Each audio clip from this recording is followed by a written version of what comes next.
In general, yeah, I need to have Wendy with me all the time.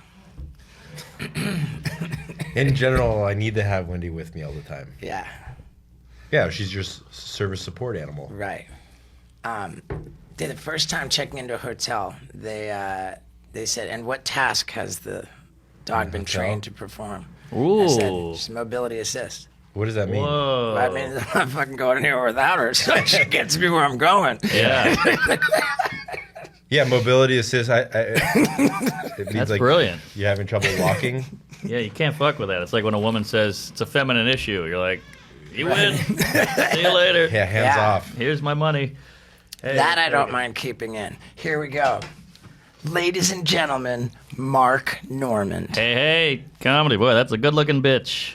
Thank you. And the dog's cute, too. All right. Sorry. Yeah, dude. So we've never met, have we? No, I don't believe so. This is Right. exciting. I'm a fan. Thank you, man. Likewise. Congrats on all your success. Oh, thanks. I'll get canceled eventually. But right I now, believe that. we're having fun.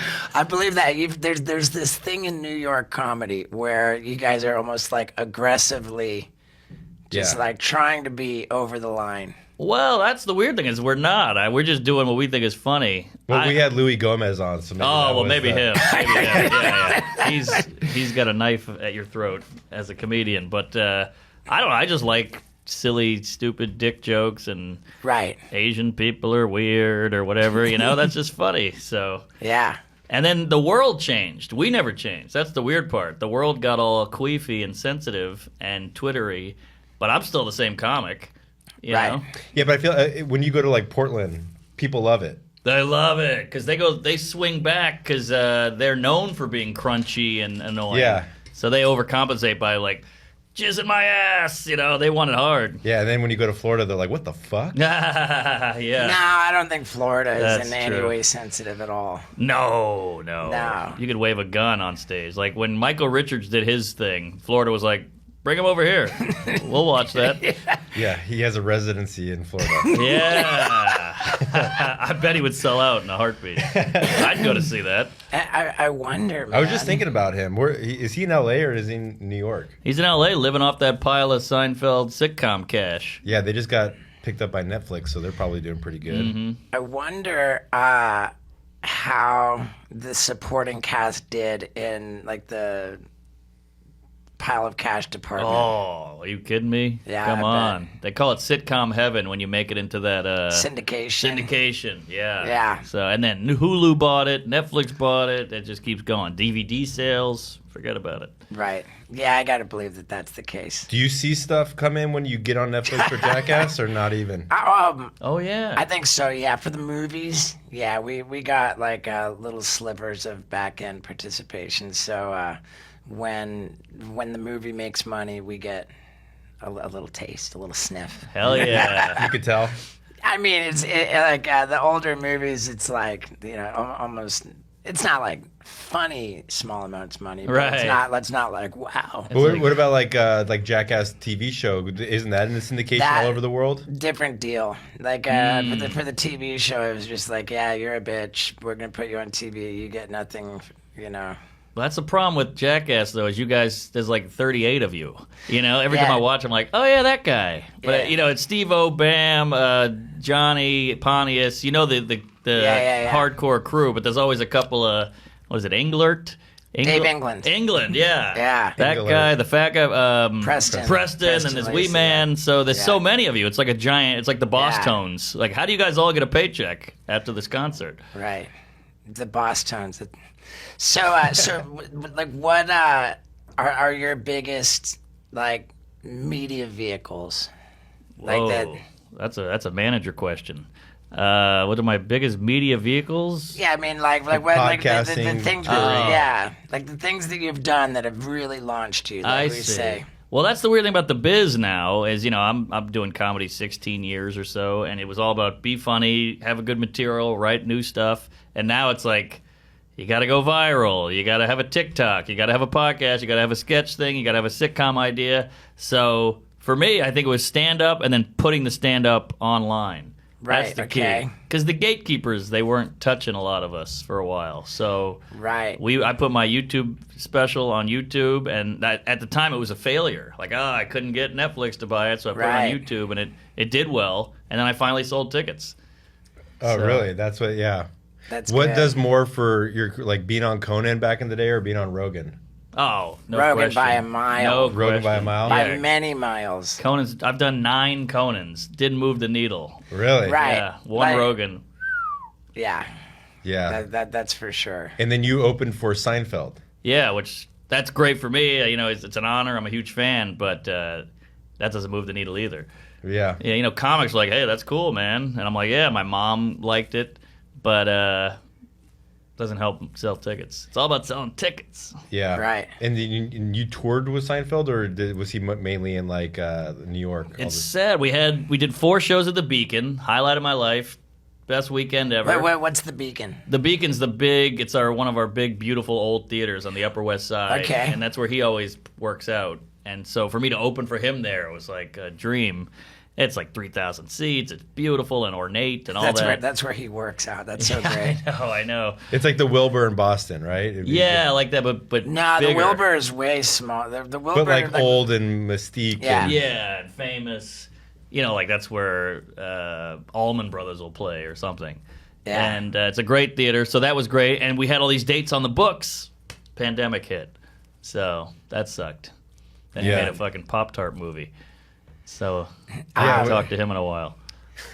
the comedians in cars getting coffee, like that is insanely that would move the needle if you. If Yeah, you that would help. Well, there's like 8 of them, and they're all on Netflix. Like during the pandemic, prime time. I feel. Oh, I watched Right. them all. I love that show. Michael Richards' one is great.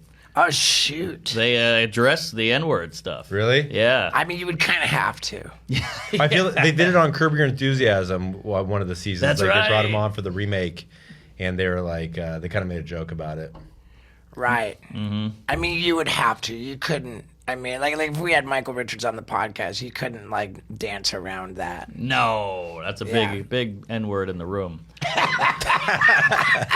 But that's the weird thing about cancel or whatever you want to call it is Michael Richards did that, I don't know, what was that, 10 years ago? It was 2006, I Okay, believe. wow, It was that's a while. actually pretty fucking rare for there to be a video camera Yeah. component on a cell phone. Right.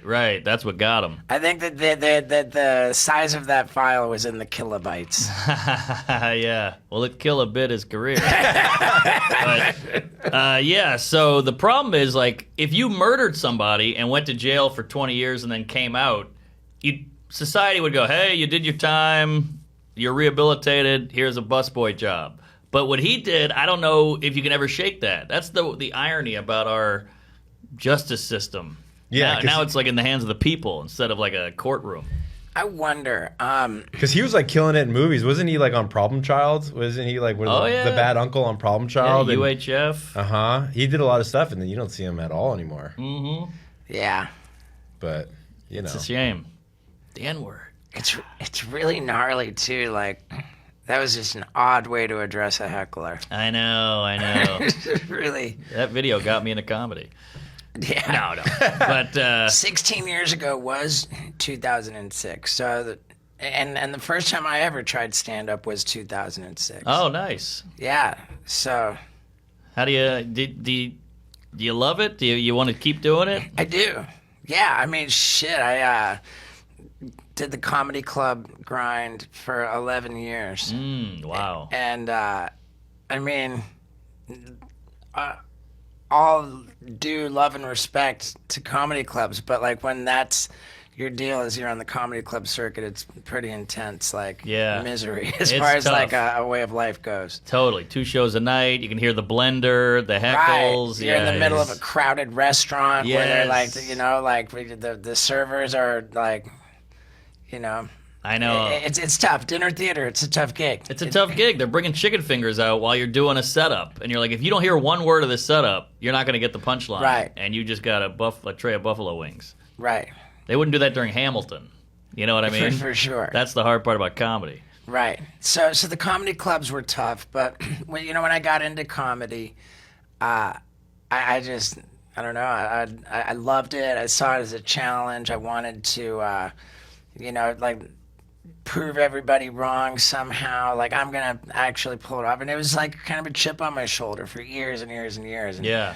I'm sure it'll always be there, but I've got my own little unique approach to it. And, Oh, yeah. and it goes super well, man. Now I'm on the theater circuit, and so Whoa, congrats. Yeah, thank you. That's man. a huge step It's a up. big leap to get from comedy clubs to theaters. But yeah, now it's like tour bus with my bros, and it just magically appears where I gotta do a show. And Yeah, oh, that's beautiful. yeah, I love it. Man, and you are different because you do your thing up there. You're I still do. Steve-O up there, whereas a lot of guys will get out of movies and be like, all right, now what do I do? Oh, I'm a famous guy. I'll go be a stand-up and get some ticket Right. money. But they're just kind of fucking around and almost taking advantage of the art form, if we can be completely honest. You know, like, hey, remember me from that movie? And here's a quote, remember that, remember that? But you're actually doing a different thing, Yeah, which I mean, respect. it's certainly authentic, and it really, like over the years of me doing it, it gradually just my world started converging. So now it's like a multimedia affair, and I'll go out and do like the heaviest, gnarliest jackass shit, Yeah. and then work it into an act. And so like after each bit, I'll pay it off with the video of the story I told. Oh, nice. Yeah, so I have a lot of fun with that, and it works super well. And I'm like deliberate about filming shit that, number one, I could never have done for Jackass. Number two, I could never fucking show anywhere, Right. like except if I physically bring it on the road. Yeah, yeah. Like I'm blowing loads. Whoa, really? I literally blow a load How on do you camera. get it up and then get it going? Oh, man. No, not on stage in the multimedia. Oh. I went, Yeah, every Okay, night okay. he's blowing a load. That's impressive. That's quite a closer. Is it a Gallagher thing with the front row's got the Dude, that's fantastic. No, I have a bit where I go skydiving butt naked with another man strapped to my back, and I'm Wow. furiously jacking off and simultaneously blowing a load as I fall out of the airplane. Oh, that When- poor camera guy. Yeah, all of them. Jesus. Oh, my God. Yeah, that's why it's like 18 and over. And then when like somebody sneaks in their like 15-year-old kid, you're like, Yeah. dude, get this fucking kid out Oh, of here. jeez, that kid's Yeah. going to be ruined. He's going to have to go skydiving to get hard. You're just so desensitized. Yeah, you're going to fuck his rods and cones up. Dude, I'm loving you, man. This Oh, hey, I love you. I wish we would have met a long time ago. Tell us about what you're promoting right here. So me and a pal, Sam Morrill, we have a podcast that I think you're doing tomorrow or Wednesday. Yeah, Wednesday. Cool, yeah, we we might be drunk. So we feel like some of the last comics who still booze it up pretty hard. We have a problem. And so we said, well, why don't we get, you got Clooney, you got Ron White, you got Kevin Hart. All these guys are making Oh my their God. own hooch. That So- list goes longer and longer. Yeah, Scottie Pippen, Drake, like Conor McGregor, Yes. Ryan Reynolds. There you go. So we said, why not us? It's rum. Did we say The Rock? Oh, The Rock. The Rock has booze too. He needs Yeah. another thing. Yeah. He was He has slowing UFC down. fighting He shoes. was slow. Right. But this is a rye. It's like a kind of like a bullet rye, but it's Bodega Cat. It's made out of, it's a New York thing. Bodega Cat's like the cat here in our bodegas that sleep on the bread. It's like Yeah, a New York nice. thing. And so, we've been selling it all online, and it's been killing it. We bring it to gigs and get a bottle, bodegaspirits.com. And And you can sell that online. Oh, yeah. We're trying to get it in the stores with the red tape. My God, these Jews. what's the alcohol volume? Standard 40%. Standard 40%, and it's the people's booze. We keep it about $38.99 a bottle. Not too expensive. We had some nice whiskey. People taste it, and they liked it. So we tried a bunch of different whiskeys, and we found the right one. Yeah, why'd you stick to rye? Because I quit drinking a long time ago, and my drink of choice was I'd be Coors Light and Old Overholt rye. Oh, wow. So I'd Nice. just be constantly sipping between that. But What's old? the Old Overholt is like a rye, Yeah. and I always just liked it because Isn't Wild Turkey a rye? I think that's a Scotch whiskey, but I could be wrong. I don't know. yeah, you have a way better name than than Brendan Schaub's whiskey. What's his called? It's like a Tiger Thick Oh, jeez. or something like that. I see. He loves thick. Yeah, we're just Bodega Cat. We're trying to keep it a New York vibe. So Yeah. grab a bottle. Bodega is very New York. Yes. And you can get it online. Can get it online in stores soon. There you go. That's a We hell were- of a cork. How many? Yeah, wow. How long did it take you to get that going? It took a while, actually. We had to find the right distributor. We went with a guy out of Houston, and he's a comedy fan, and he knew how to brand it and sell it and the whole thing. So we had a lot of help, and now it's flying off the shelves. Really? Oh, yeah. That's good. Because you think you have a podcast, so we have a weekly commercial for an hour Yeah. with the whiskey on it. And we make drinks on our pod. That's a big selling point of our podcast is we've got a bartender out there. He's doing the whole... You bring a nice. bartender into your podcast? Yeah, as well? yeah. And to peel back the curtain a little bit, you record this podcast in the same place where we currently are sitting. Yes, in the same building, two And- doors down. Oh, so you have to go down onto the sidewalk and over? Oh, or- no, in this hall down the hallway. Right here. yeah, okay. 'Cause that's what I thought. I thought I saw. You'll see it on the way to the elevator. Just pop your head in. And how is that the podcast? It's a big ass podcast. We might be drunk. Yeah, it's pretty new. We're about a year and a half or so, but we've had some hot guests, some Bill Burrs, Yeah. some Steve O's, some who else? Lewis Black, and all these guys that real comedy nerd. Tom Papa. We go full on comedy. That's good. Bert Kreischer, you name it. Yeah, Bert Kreischer's the man. Oh yeah. Do you have your own podcast separate from that? I do. Well, I'm a psycho because I have another podcast with a friend called Tuesdays with Stories, and then I have my own under a paywall called All Over the Road, where I go on the road with a little lav mic and do a whole thing where I'm in the green room and on stage and off stage and walk around the city. Oh, here I am in Denver. I'm all over the road, or here I am in Phoenix. And the psycho fans I think they like to be out with you. And they Yeah. come and you're just talking. They don't. It's all audio. And it all goes on Patreon. And then we record all the sets and put together a little video and a montage of that set so they get the video. And we do a comedy class. So all these people sign up and they come with their jokes. And there's like 40 of us on a Zoom and we all work out bits. Wow. Yeah, and Wow. it's doing pretty well. So, if I hear you correctly, that means that you're doing your comedy sets on the road and Yeah. then just sharing them on the online. Yeah, well, I do a thing at the end where I do a Q&A because I don't want to burn material. So the crowd yells out like "The Queen" or "Black Little Mermaid," and we riff about that, and then we put that online. Right. Okay. That's the video they see. Got it. Not the material because I want to do a special. Right. and have Right. it Yeah. all That be makes fresh. that makes sense. So that's comedy now. It's this weird oiled machine where you have to have all these different branches of showbiz going on, or Right. you just be a stand-up. Do you only want to do stand up? Yeah. That's the passion. That's the. Yeah, sitcoms suck, and I don't want to host a game show. Like I just did Howie Mandel's podcast, and he was like, "Hey, man, what you're doing is great." He's like, "I sold out." He's like, I'm not the real deal anymore. I wanted the money. So like, you guys still going for it? I love it. Yeah. I appreciate his candor. My Yeah. dad was good buddies with Howie Mandel, and Oh, yeah? he used to go see him do stand up because they filmed a TV show together. My dad was a camera operator like in the 70s and 80s, and one of the shows, I don't even remember what show it was, but he would go and just see Howie Mandel do stand up like once a week or something Yeah, like that. great guy, funny guy. My dad goes ask him about the private jet in Utah. Uh-oh. And I saw him. I didn't bring anything up, but I guess like they were all flying over to like film a show, and they had all the crew in there, and the pilots let Howie fly, and so Howie just got on the wheel and just went straight down and took a nosedive, and he was just laughing, and everybody's freaking the fuck out. But he was like, "Yeah, ask him about that." He's like, "He'll remember that for sure." Jesus, Damn. what a psycho! Yeah. I'm surprised he touched the wheel, that germaphobe. Right. It's crazy that he's so scared of germs, but would do that. Yeah. Exactly.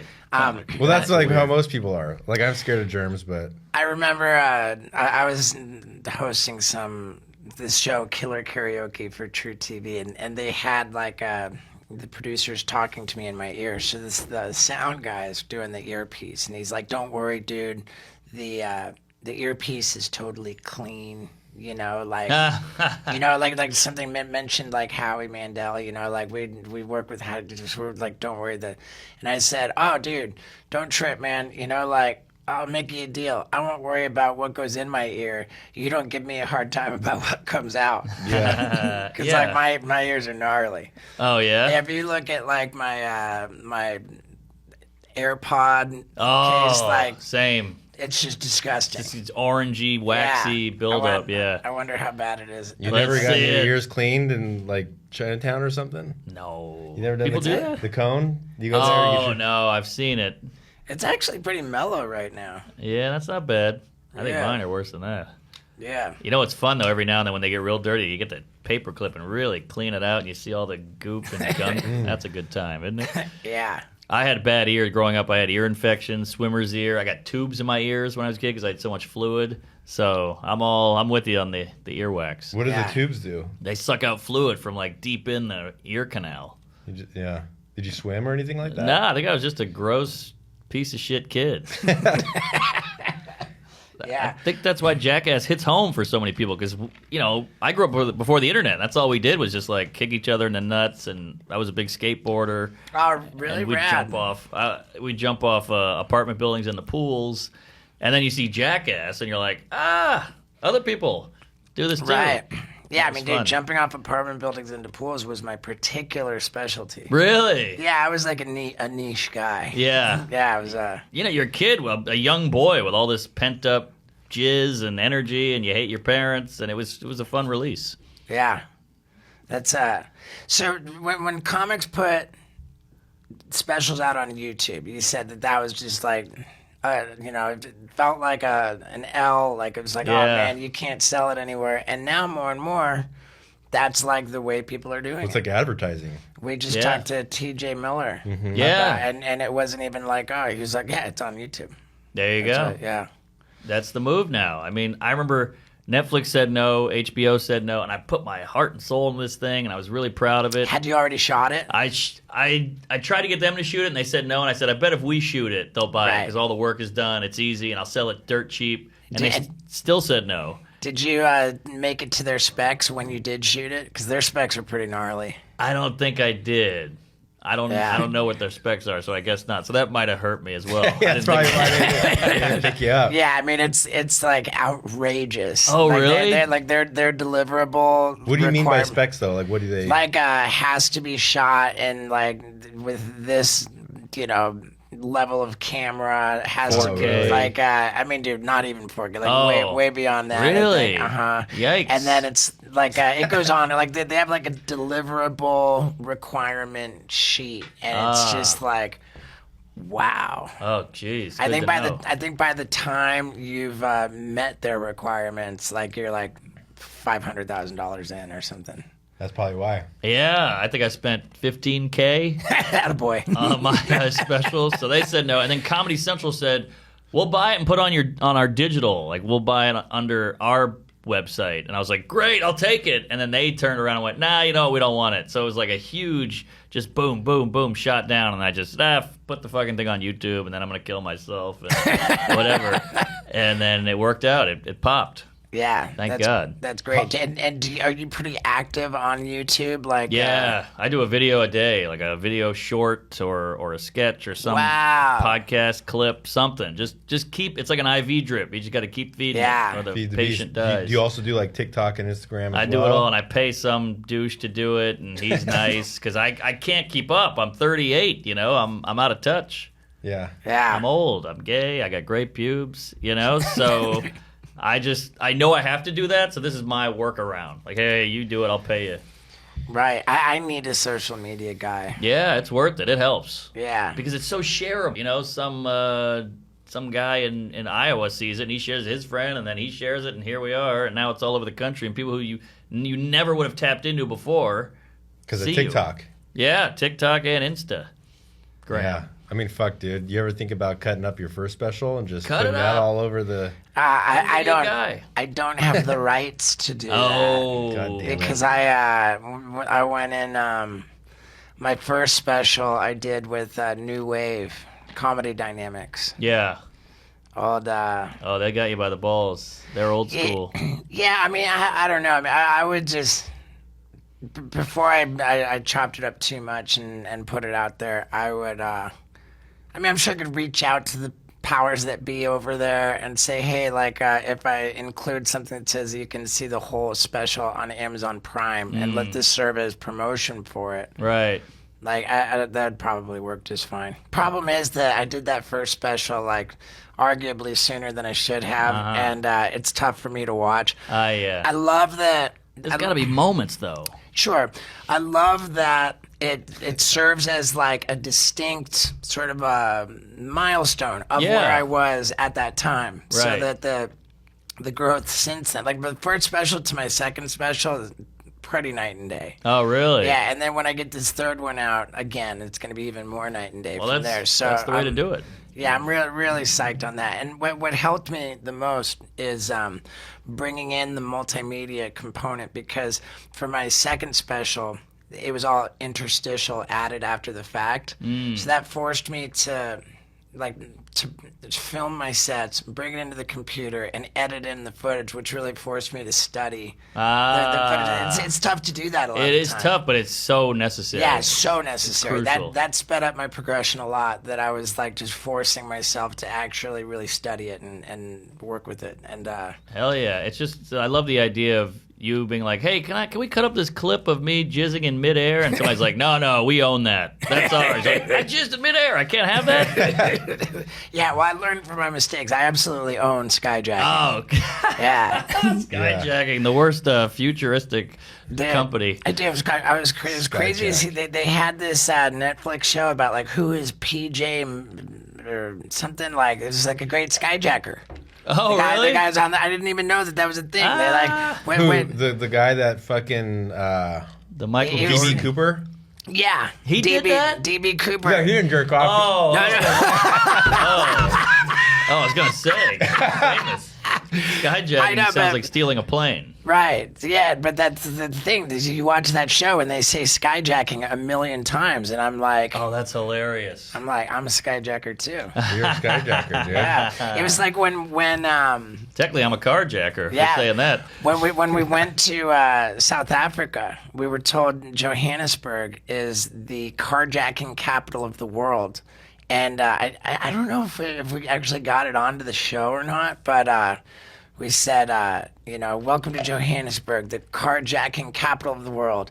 And like we always say, if you can't beat them, join them. And they go wide, and we're just that's like, great. That's great. Also great they call it kidnapping and not kidjacking. That would ruin everything. yeah, dude. Yeah.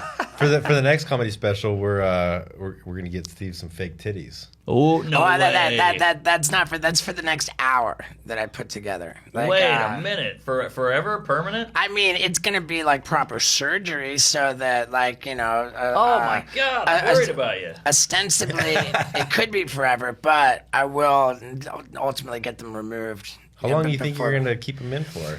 A year? The doctor that we consulted with said that after 3 months, you're going to have more like difficulty with stretching and stuff. Like, like keep it in for 3 months or less is ideal for like being restored to normal. Wow. And I think that's long enough. 3 months is long enough to really produce all the bits that will ultimately like be the tent poles for the act. Wow. And I think in the interest of my relationship with my fiance, Yeah. probably limiting the amount of time that I have double D titties.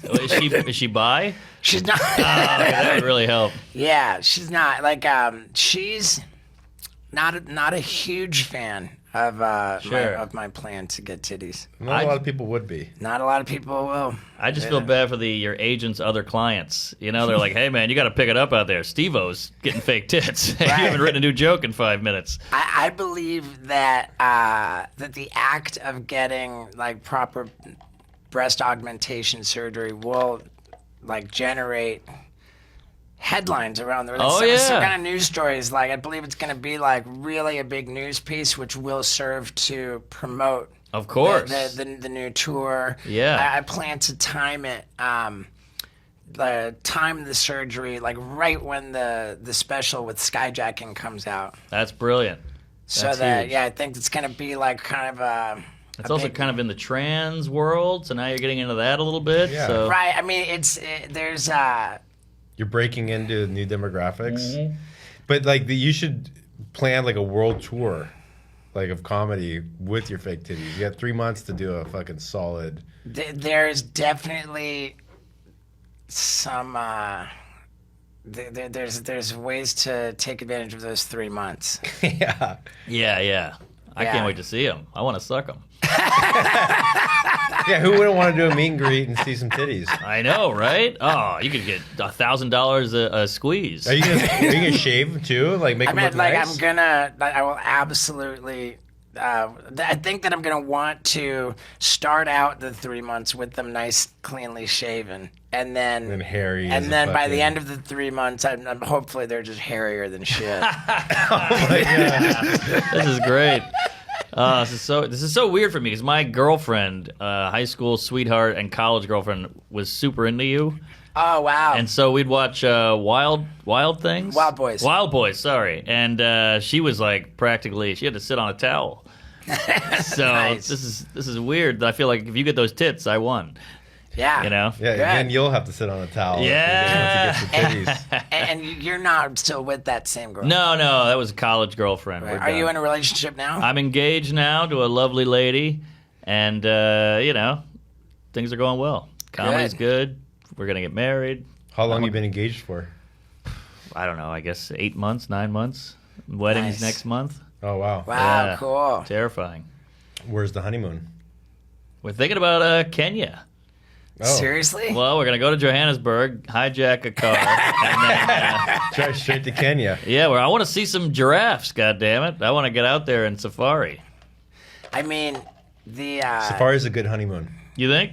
Yeah, I think so. Okay. I just feel like I'll never go to Kenya otherwise, outside of a honeymoon. So, Yeah, you've been to Kenya. yeah. what'd you think? Romantic? Easy? I've been to Kenya actually multiple times. I went when I was a kid. Oh, weird. It was my dad was I think he was the president of Del Monte canned foods. No like, way. At least in Europe or something. What? Yeah, Dad was in charge of a pineapple factory, and he had to go visit the pineapple factory In Kenya? in Kenya. That's where they have the pineapple factory. Whoa, I didn't know that. Yeah, they have the pineapple factory in Kenya. So Dad timed his trip to Kenya with our spring break at school and made it a family vacation. We went on safari. How was it? It was for me. It was rather shocking. I'd never witnessed like real abject poverty, and that like coming out of the airport. It was just like we were in this car and people like kind of partially clothed people were clawing at the car and kind of like help me up. Like I'd never experienced anything like that, and it was.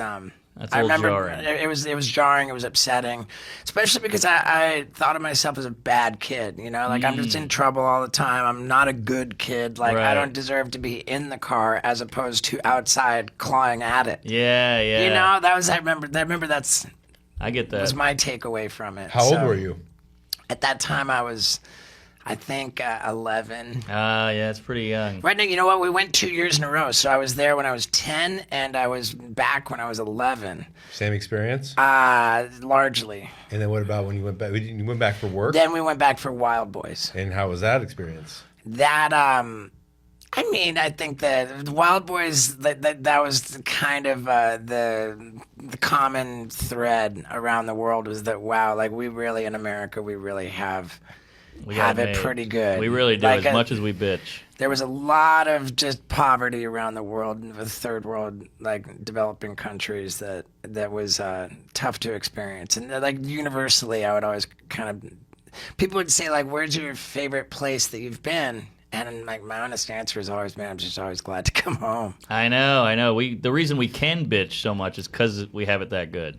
You know, Right. We complain a lot. We're like the spoiled kid in the nice house who's like, "I hate you, mom," and she's like, "All I do is give you shit, and you're still mad at me." Right.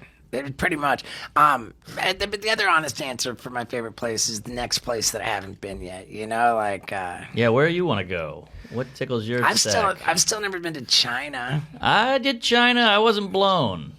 All right. I blew a guy, but I wasn't. No. I did the wall. The wall was amazing. But There's a lot of cool shit in China that you can go do. I mean, that was cool shit. I went to like Shanghai and Guangzhou and all these places. Like, it sounds racist, but I think that's Wuhan. Yeah, Wuhan. I did that 2 years ago. Came back with a cough. But yeah, Did the tour of the laboratory. I didn't love it that much. But maybe I'm weird. What about other places in Asia? That's the only place I've been. I did the Middle East. Ooh. Yeah, that was wild. I did the troops.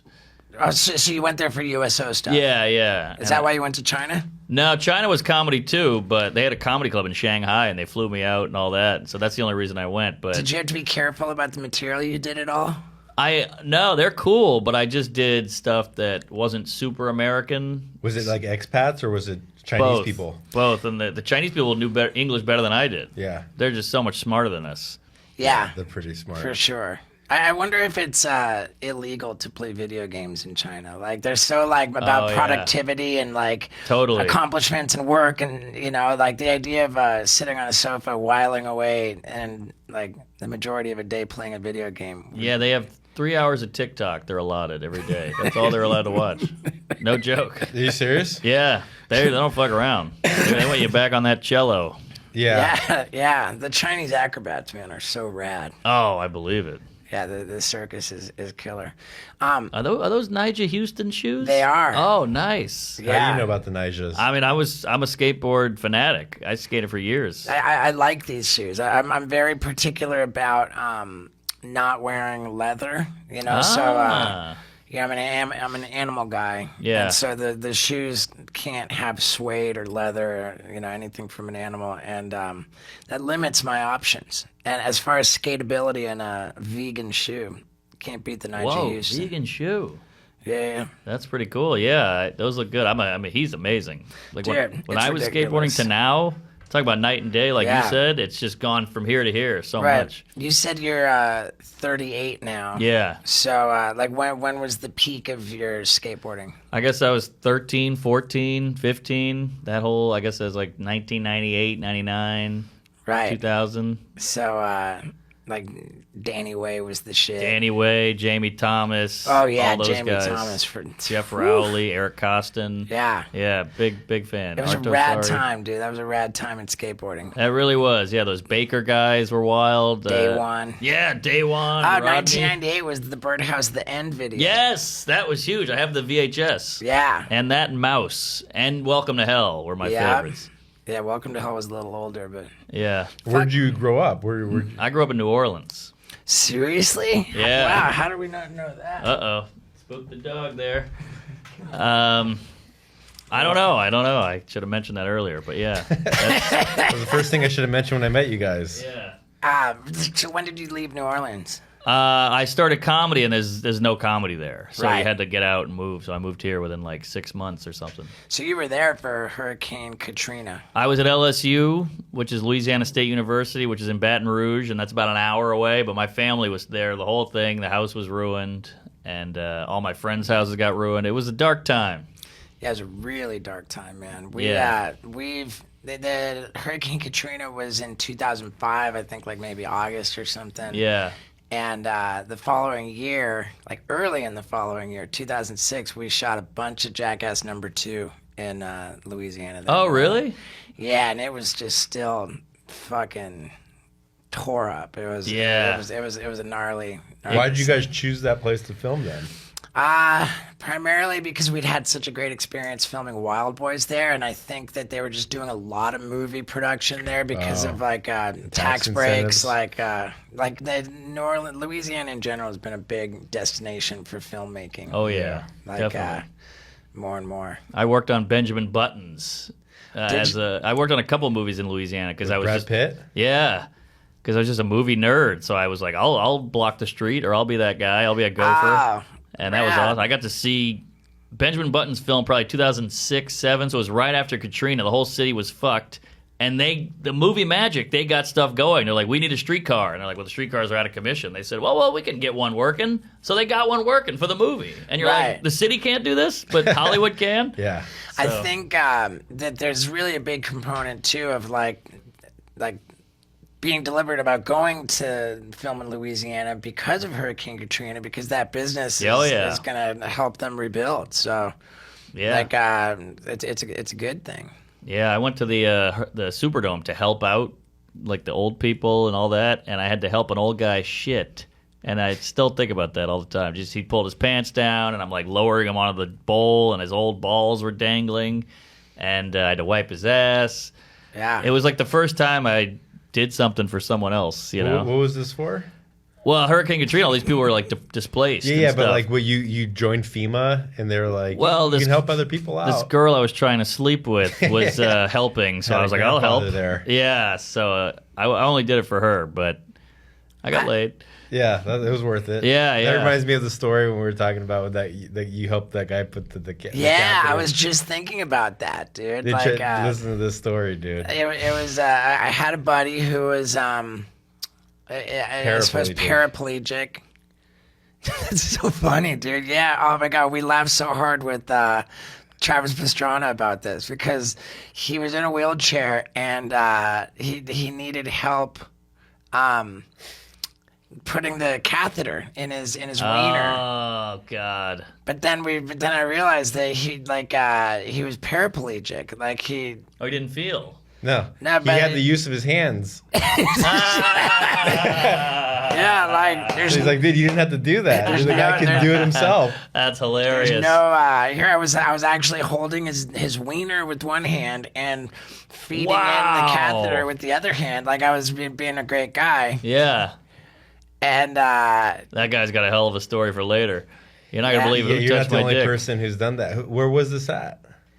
we were like going around getting hammered in New York City, as I recall. Who? You and this guy? Yeah, yeah. I think that. Because I remember he had trouble rolling up a dollar bill to snort coke with, too. Who is this guy? Sounds awesome. Is this some guy you met? I mean, I don't need to be like super specific about who he is, but yeah, he's a buddy of mine. It was Stephen Hawking. Yeah, dude. Wow. So how much are you touring now? Every weekend, I'm on the road. I got a new hour cooking. I think we're going to sell this special. Thank God I've graduated from YouTube. And I'm on the road just working on it, tweaking it, honing it. Are you putting the special on Netflix? Hopefully. Yeah, they've shown interest. But Good. yeah, I've been selling tickets for the first time in my life, so I'm like really capitalizing on it. Nice, man. We sold out the Bray Improv, the Irvine Improv, so we're cooking. Bray Improv is That's a big room. as big as a comedy club gets. That's, All right. 550 seats. Yeah. That big ass video wall is killer. Yeah, killer. Great club. Yeah, Shout yeah. out to them, Mikey and Brittany and all them. They're great. Yeah, dude. Likewise, I love that place too. Is Brittany the girl with the tattoos that Oh, just yeah. fucks people up? Super hot. Yeah. Yeah. Super hot, and then she'll like choke somebody out. Like she'll choke a dude out, just fucking throw him out. Yeah. Which Yeah. she can do to me. Kidding. But yeah. Good time. So how's LA? How's the scene? I mean, dude, I love LA, man. My life was an agonizing wait to get to LA. I'm just Yeah. such an attention whore at heart. Like that's just where I want to be. Well, where are you from originally? I grew up in 5 different countries, like moving around all over the world with my dad. When he was with Del Monte, I was living Yeah. in England. Wow. When I was a little kid, like we were in South America. Yeah. Like we lived in Canada, and you know. Did you have a favorite place growing up? Yeah, where's England someplace probably. Probably England. England's awesome. Yeah, I was But, just there. It's underrated. Yeah, when I was we moved back to England. I was born in England. We moved back there when I was 9 years old, and I mean I just had like crazy freedom. 9 years Yeah. old, like I had all the freedom that American kids get when they turn 16 and start driving. Right. Like when I was 9, wow. it was just like cruise around. You know who you are? You're the Dos Equis guy. Oh yeah, You're the nice, most man. interesting man in the world, and Well- we act like it's this old Hispanic guy, but it's you. You Well, lived thanks, in England, man. South America. You're off in Kenya at 11. There's Multiple times. Yeah, you fucked every lady, you did every drug, you were on the big screen. I mean, you've lived, man. Well, thank you, dude. I like to think that I really, truly have lived. They've tested animal products on you. Yeah. You've Well, been they've up, you've been tested down. drugs on me for animals. What's the difference? They well, I don't know. Like, yeah. Yeah. What was your favorite? Well, there was only one drug that they tested on me for use on animals. Ivermectin? No, it was called racdopamine hydrochloride. Oh, is that for raccoons? It was to give to pigs and cows to make them have more muscle and less fat. Why wouldn't they do that on pigs Well, and cows? because the idea of testing it on animals was to make the meat leaner to appeal to a more health conscious consumer. Oh. But if it were to pan out, then the idea is that people are going to then eat the meat, which means a minute trace of this drug, which lives in the meat, will enter the human body. And anything that comes in contact or goes into the human body has to first be tested. So Right. so because people would get a trace of the drug when they ate the meat, they had to do this test to see how much the human body could withstand of the drug. Whoa. And how much did you Basically. take? The study went on until someone's resting heart rate went over 150 beats per minute. All right. So, was that about a gallon? That's I'm not even sure. I can't really remember. But Have you ever looked this drug up since you've done this? Like, I don't think it got cleared.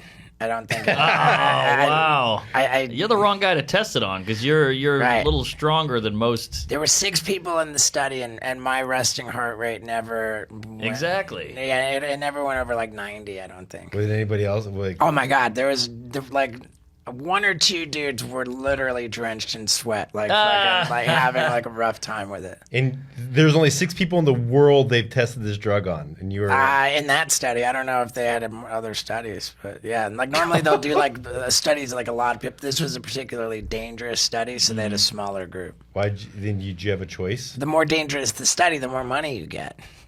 I was like, I'm not gonna fuck around and test toothpaste. I gotta get some money. Bring it on. And they said, okay, you can do a couple different options. We have a dangerous one, and you have. Well, yeah, and it was supposed to be for like $1,200 or something, and like they just didn't get the results they were looking for. They said, hey, we want to extend the study, and we'll bump it up from $1,200 to $2,000. Whoa. We were like, fuck yeah. And you called the place and said, how do you get the? How They put an ad out and then you respond to it? They, I don't know if it was an ad. I mean, I think it was more like this one guy had already done it and turned us on to it, and we called the place up and figured it out. We drove from Colorado to Austin, Texas to do it. just to do that? Wow. Yeah. We used to do the plasma. Did you ever do the plasma? That Wow, was the big. plasma. Did you ever blow a load and sell that? I tried. They wouldn't take it. Yeah. I've blown a load, but they never. Yeah, they actually charged me. I tried. Yeah, if you're gonna blow a load and have it actually be used for artificial insemination, that's like over the top, like. What? They pay you like a lot of money dude, for that? by the time you get to the level of screening and this and that, Yeah. that they're actually going to use it for a donor, then like it's big money. Yeah. Like like anybody can go get paid like for them to test freezing techniques and shit, but they're not going to. Well, we gotta get some little Steve-Os out there because I feel like you could be like an army of soldiers that wouldn't go down. I love that, but I'm not interested in I got a vasectomy. Oh, But smart. We saved the sperm because I think you'd be a good father. I think so too. Dude, you're a good dog dad. That was one of my bits for the hour I'm touring with now is the vasectomy Olympics. You can't get it reversed. Just saying. Yeah. That's a Yeah, possibility. I wouldn't want to. I don't think. You don't want a rugrat.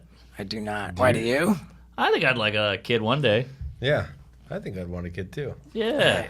I'm down. Yeah, just the world is an unfriendly place. I agree with that. Increasingly unfriendly. True. Like the wealth gap is just kind of too gnarly, I think. But you're on the good side of it. Yeah, but I would way rather have a lot less savings and live in a place where everybody had dignity and security, safety. You know, like Where is the that? idea of like don't the know. rich getting richer and just building higher fences to keep everybody else out. Like it kind of bums me out, and I don't want to. I hear you. It is a bummer, but I don't know what else to do. Right. Because everybody, I'd like a better world as well, but like everybody keeps moving here. Like all these Venezuelans and Mexicans and people Yeah. keep coming here, Guatemalans. So you're like, well, I guess we're better than that place. Yeah. Right? So it's kind of confusing. Do you want That's true. to stay in New York if you had a family?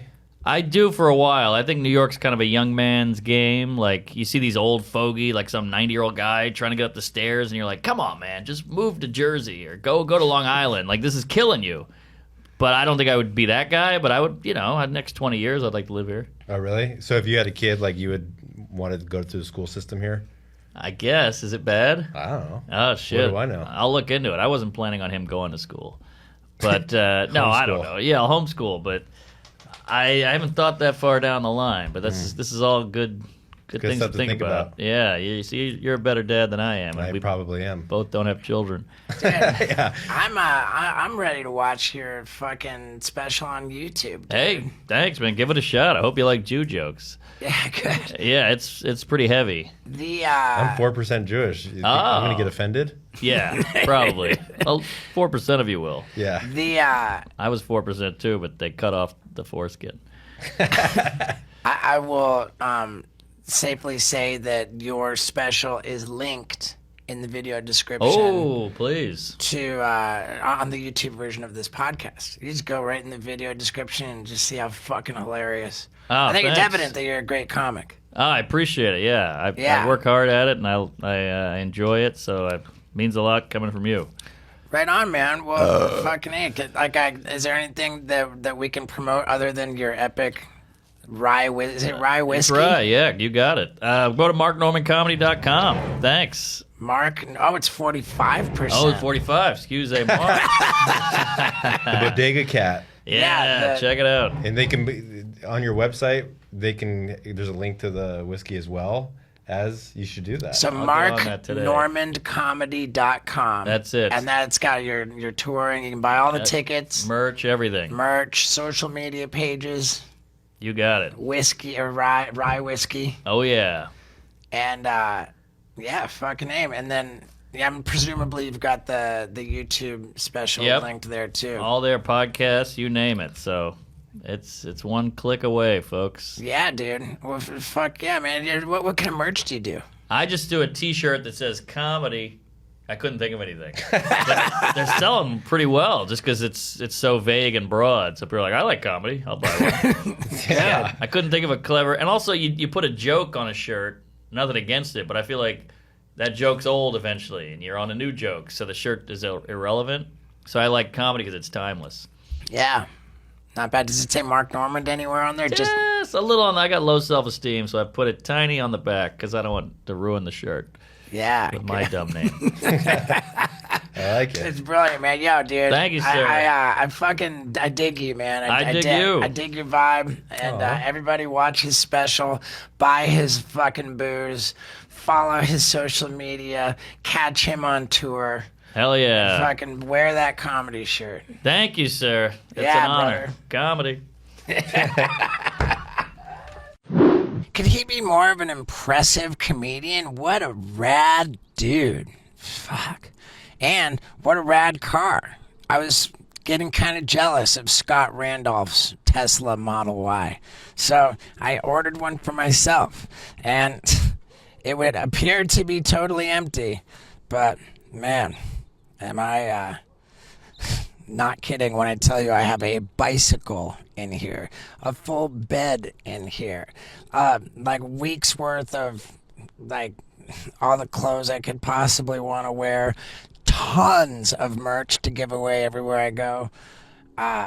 It's pretty insane, and I'm really excited to make a video about it. So I'm actually going to start that video right here and right now, and I love you, my street team. You're wonderful, and Yeah, it's fun times, man. I hope you guys are having as much fun as I am.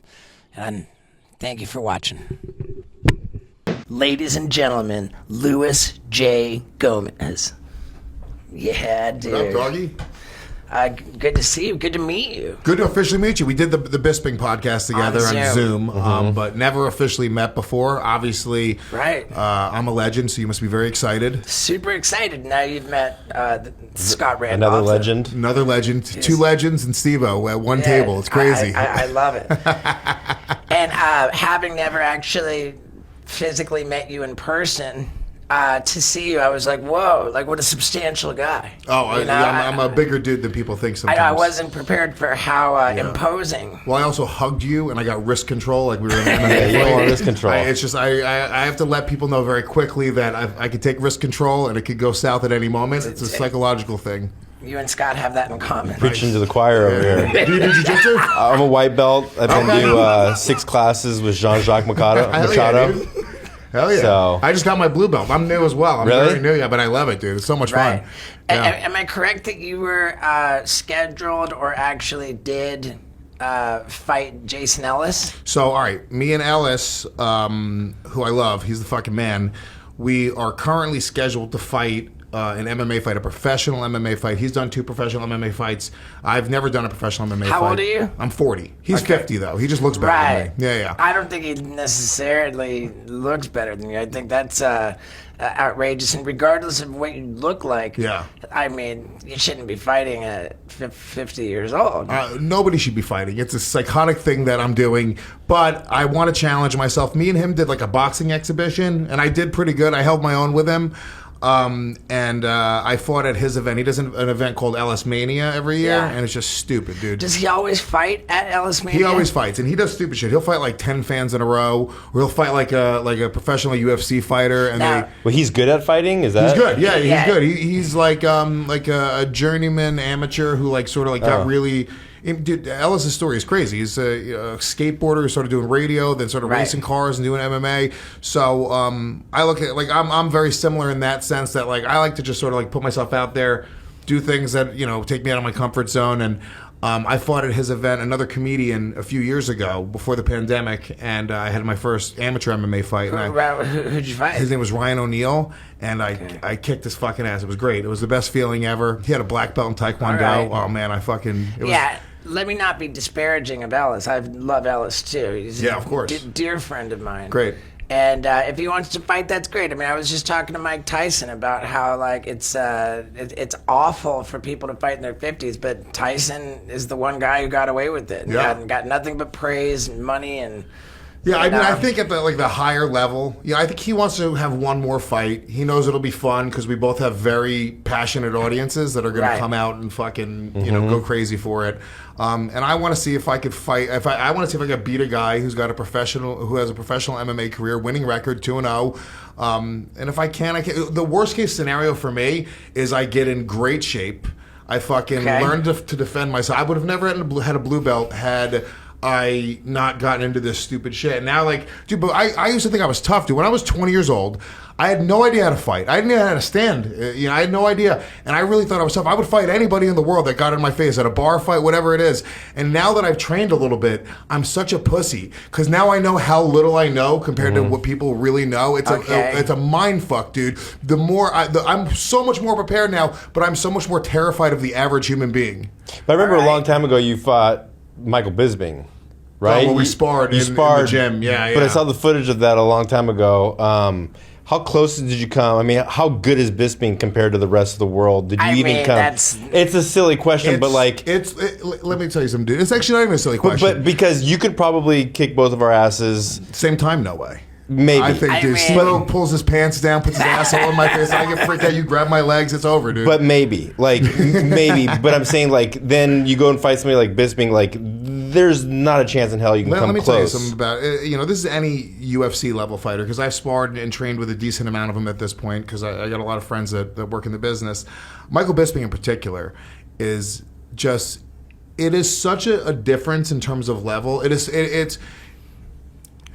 It's people don't really understand it. I think people see it in a cage fight and go like, oh, I've got into a bar fight, I can move around a little bit. I mean, the level is crazy. The first time I grappled with Bisping, I questioned who I was as a man. Like, the next time I fucked my girlfriend, I couldn't get hard. Like, I had to get in the mirror. I had to, like, fucking, I had to talk myself up afterwards to just regain any sense of fucking manhood. Because to know that a man out there could just take me in front of my child and make me suck my own dick. He could fucking smack me in the face. He could go, dude, he could do it. He could take my girlfriend home. What am I going to do? There's nothing I can do. And it's humbling. It was the most humbling experience in my entire life. But the level in terms, and there's guys that are in the gym that are like good. There's like black belts and brown belts in jiu-jitsu and guys that have been doing Muay Thai that are really, really, really good. And then you get guys that go to the UFC. We're talking about a whole other level of, it's not only just the talent and being good at fighting, but the level of athleticism. When they train and they spar, they're fighting with the absolute best, and the intensity that they do it with, there's just no keeping up with it. It was absolutely crazy. Bisping doesn't even like me right now, but I gotta say, dude, the man's a fucking beast. He's a monster. He really is. Well, I will have to find out what that was about. But back to this Jason Ellis fight. Let me just put it in another perspective. I reacted to Justin Bieber challenging Tom Cruise to a fight in the octagon. This happened in 2019. I immediately piled into my van with Scott, and we drove out to Vegas to speak with Dana White on camera. I said, Dana, I think Tom Cruise is afraid of Justin Bieber, but I am not. Right. And I want you to set up a fight between me and Justin Bieber in the octagon. I was so proud of just what a ridiculous thing, getting Dana White on camera. Like, it felt to me like this great coup. Yeah. And then Johnny Knoxville says, you've got yourself in kind of a lose-lose situation here. Either you get beat up by Justin Bieber, or you beat up Justin Bieber. Like either way, it's a loss. No, it's a win-win. It's hilarious if you get beat up by. It's fucking hilarious, dude. Right. If Justin Bieber wipes the floor with you in front of your family and friends, there's not a funnier thing on the planet. Okay, dude. well, and that'll be the closing video of your show. Is Justin Bieber as you scream and cry and tap out. That's very true, and that's precisely what would happen because Justin Bieber's in phenomenal shape. Does he train? Trains with Floyd Mayweather. Yeah, so if he trains, you can't just jump in. You really can't jump into it if against a guy who trains. Like, I've been training for a little while now, and people think I'm crazy for going in with Jason Ellis, who's been training probably for a decade. I mean, the cardio to go 2 rounds is fucking incredible. You know, it's gnarly. It's gnarly. When's the last time you were in a street fight? Dude, like I've never been in a street fight. Never? There's been there were a couple times that I was able to wrestle my way out of a street fight, like where I realized, oh my god, like this guy is punching me, and I just managed to duck it. And once I've ducked the punch, I see here are his legs, his legs are right here, so I can just grab his legs and then sort of hope that somebody breaks it up. And then what happened? I actually successfully ducked a punch, did a double leg, and then just held a guy and just be like, okay, we're not gonna fight. And the guy, I've got the guy, So you won. Wrapped up. Yes, I won. I mean, on points. Right. Yeah. Get the decision. I remember that happening once. I've been sucker punched a couple times and not punched back. Wow. I'm not like that. You're not a violent dude, yeah. But my pitch to Dana White for the Justin Bieber, I said I think this is an exciting fight because I know Justin Bieber can throw a punch. And I know I can take a punch. Yeah. Oh, for sure. Well, that's the problem is Bieber's not strong enough to actually knock you out, so it's just him beating you up for a really long time. Yeah. Yeah. Yeah, for sure. But in any case, I would be slightly concerned, and again, nothing but love and respect to Ellis. But if you win, you beat up a 50-year-old. Yeah. and if you lose, you got beat up by a 50. So, and whatever, dude. I'm just being I'm being a hater, and that's bullshit. You should by all means do it. You both have the fan base. It's rabid. And I love that you've got both the fighting audience and the comedy audience. Yeah.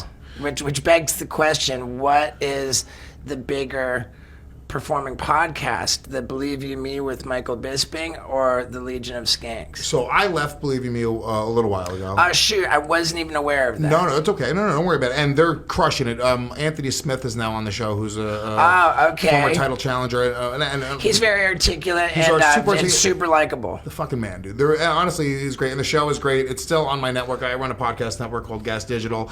Their show is massive. Their show is massive. Legion of Skanks is my other show, also massive. Those are the two biggest shows on the network, and they're sort of neck and neck. We sort of go back and forth. Am I the common denominator? I don't know, but some would say that. Well, presumably we'll find out soon enough. Point guard of podcasting, that's what they say. The point guard of podcasting. My audience, and it has been for a long time, and the MMA audience is incredible. And I do another MMA show called Yo MMA Rap with my buddy Dave Smith, who's on Legion of Skanks as well. Okay. But the comedy audience is what I'm passionate about. It's what I really know. I'm a dummy, dude. I don't really know that much about fighting. Like I fell into it. I was hired at SiriusXM to just be kind of comic relief on an MMA show. Right. And then they're like, oh, we got Michael Bisping coming in to try to do a radio show. Do you want to test with him? And then I did, and I remember the joke that got him, the joke that made him want to work with me. He goes, I got in trouble for I was doing a Fox broadcast, and I said the guy was on Queer Street, and it's like you can't say Queer Street. I was like, it's not like you said he was on Boulevard. He started cracking up, dude, and that was that. We went to break, and he was like, all right, this is the guy. So, and then we did the radio show for a long time. We ended up doing the podcast for a long time, and people grow apart. We were doing a different thing. He's super fucking, he's massive. He's one of the biggest commentators in the UFC. Yeah, he's fucking brilliant, man. He's brilliant, dude. He's literally one of the best analysts there are, and understands the fight game on a whole other level. What a journey of a career. So I just don't have anything bad to say about the guy, even though me and him have butt heads on certain things. Sure. You just said before it's not a bad thing about him, but you said Bisping doesn't even like me right now. Why? Can you qualify that statement? I'll qualify it. We ended up ending the podcast not on the best terms, over something that had nothing to do with the podcast. We just really saw things very, very differently, and behind the scenes just bumped heads and said things that shouldn't have been said, and then it just sort of blew up into something that it shouldn't have. Honestly, I wish him the best. I obviously have a ton of respect for him, and knowing him in a very personal way, I'd like to think that one day we'll be friends again. It remains to be seen. Man, are you over here torching my bridge with my No, not at all. No, are you burning down my budding friendship? He still does a podcast on my network. Our producers still, work with him, and he's killing it, dude. I really like Bisping a lot. It's not that he doesn't like me. I don't know that he thinks about me that much right now. Right. I was on a flight to Hawaii recently. The most stupid thing that I've done in years. I'm actually about to take my son to Hawaii. Yeah, we went on a vacation. Steve hates vacations. You hate vacations? I love a vacation. It was my girl's birthday, and she makes a big deal out of birthdays. I can't stand birthdays. So annoying. Hopefully she doesn't listen to this podcast, but isn't that the most annoying thing in the world? It's pretty annoying. Yeah. It's your fucking birthday. You've had 30 of them. Who gives a shit? Right. And never mind the fact that this birthday has now made me a whole fucking year older. Yeah. Which I'm not particularly interested in. And my phone, which is already just a nuisance on the easiest day, is now going bang, bang, bang all day with people I don't even want to hear from. Yeah. And so you got to thank everybody. How annoying it is. Everyone's just. Yeah. And I just stop answering the texts. Thumbs up. Thumbs up. I don't even do that. I just put my phone down. I don't even look at it. And then holidays and birthdays, can't stand them. Yeah, it's too much. But I do love my girl, so I wanted to do something special. I hate airports. As I said, but she loves travel. I'm like, babe, for your birthday, I want to do something special. I'm going to put myself through an airport to show you how much I love you. Wow. Let's go to Hawaii. And we get to Hawaii. It's pouring rain. You tortured yourself. Pouring rain the whole time, and I'm like, objectively, what are we doing here? We're accomplishing nothing. we're wasting time. I came to realize that relaxing stresses me out. Wow. Well, we got back on the plane to go home, and he's like, why did we do this? And I'm like, bro, we got to hit the reset button every now and again. He's like, my reset button is on tour in the bus, and that's my happy place, and I never want to take a vacation again for the rest of my life. I can't wait to get back on my tour But I'm bus. the same way. By the last day of vacation, I am craving work, craving to go home, back to whatever I'm doing. I have a million things going on, a million irons in the fire, and I start to. But I also can spend 3 or 4 days, and that's my max. I go to Jamaica like twice a year. I love Jamaica. I'm a fucking big time pothead. Big time pothead. Love reggae music. Where do you go in Jamaica? I usually go to Ocho Rios. I rent a villa with. I bring my family. We brought my company. We brought like 18 of our producers, and we had a whole little retreat. Man, this is impressive, dude. A podcast network. Yeah. And what's it called again? Gas Digital. So Gas Digital. Gas Digital stands for Gomez and Sutton. So Got it. Sutton is my business partner. Have you ever done the SDR show with Big J? I have. His partner, his co-host Ralph Sutton, the big lurch-looking guy. Yeah. He's the other owner of Gas Digital. I've definitely done that podcast. Yeah. God, I feel like I can't remember what salacious shit talking I did on that one, but I'm sure. I remember. Big J will draw it out of you because Big J's so likable and sweet, but he's just one of the filthiest, dirtiest minds in the world. So you're talking to him, and then all of a sudden you realize you're in a conversation that's going to probably get you canceled. You know what it fuck. was? It's not that. It's just that I think what it was in the white hot peak of the Me Too stuff, and. I seem to recall that I was just like, man, maybe I said like I'm ashamed to be an LA comic or something like that. It was just like doors slamming, and I just felt that like with certain comedians getting tangled up in scandals and just watching like their whole like inner circle just.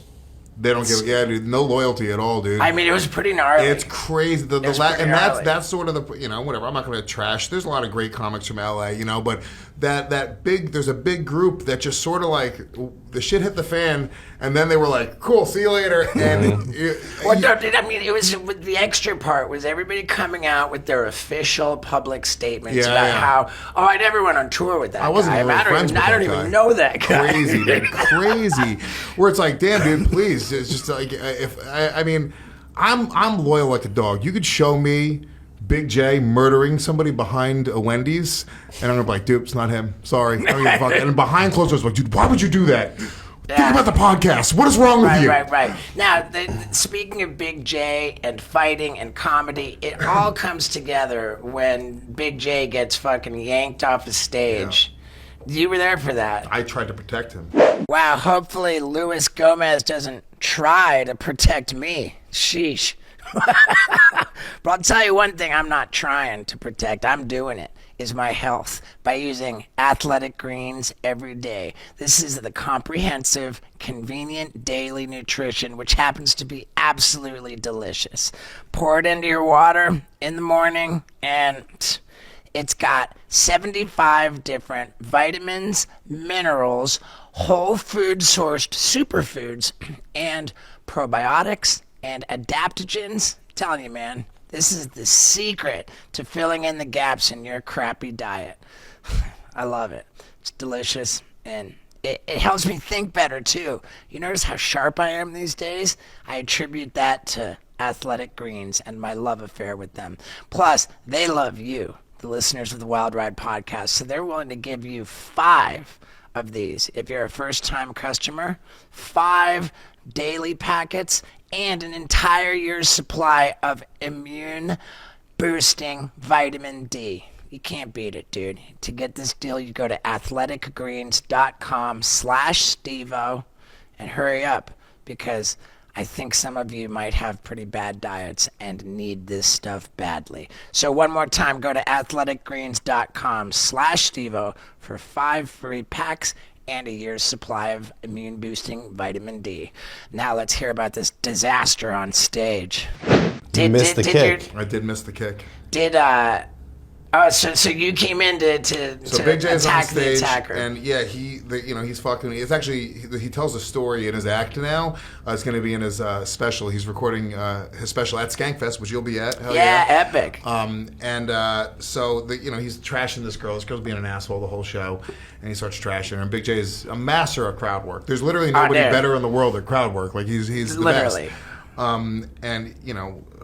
if somebody's getting upset during like crowd work, it just gets funnier for everybody around them. So it's like contagious. So now everyone is like, she's upset, and everyone's just pointing and laughing at her. I mean, I get from her perspective, it's mortifying. I mean, she's drunk and pissed He's off. never particularly mean. No, he's not. He's very often, you just sort of let them talk themselves into it. You don't really need to say much. People, Yeah, Josh Wolf was saying he'll let the girl or the guy That's a girl 99.9%. He'll make sure of the that time. everybody in the crowd hates her so that he can just go in as hard as he can on her and everybody loves it. Yeah, you got to wait until the crowd gets a little bit annoyed. You have to let them sort of bury themselves because they're going to. They're not professional comedians. They don't know how to speak publicly. It's unfair. And they don't have a microphone.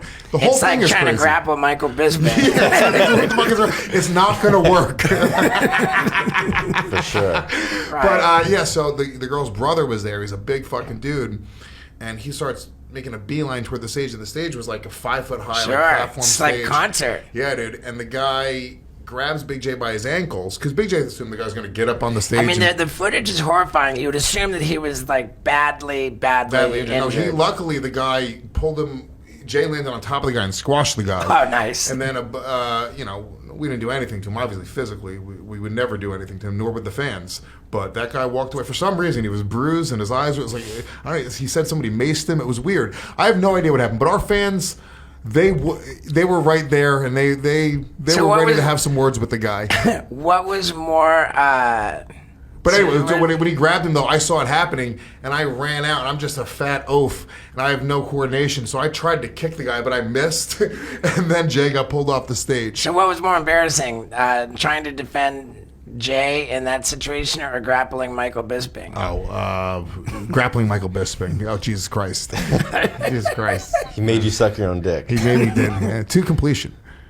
Which is particularly hard. I mean... Is grappling the word for that? I mean, you were sparring. Was he hitting Well, I've you done too? both. I've done... Right. And he's not even known for grappling in the No, UFC. yeah. But he's like... It's wild. It's fucking wild. It was... Oh, I remember the whole point of saying that I went to Hawaii was that while I was on the flight out to Hawaii, on the American Airlines Video on Demand, the free in-flight entertainment, here's this unbelievable Bisping documentary made by Universal. Yeah. It's like, I was like, wow, when it started with the Universal logo, I was like, man, this is like, was that in crazy. theaters and shit? I don't know. I'm not sure. Either way, that was the most badass documentary. I had to text him. I was like, dude, you just made a flight to Hawaii, like, so I hate flying, and you just made the flight such a treat. Bravo for this.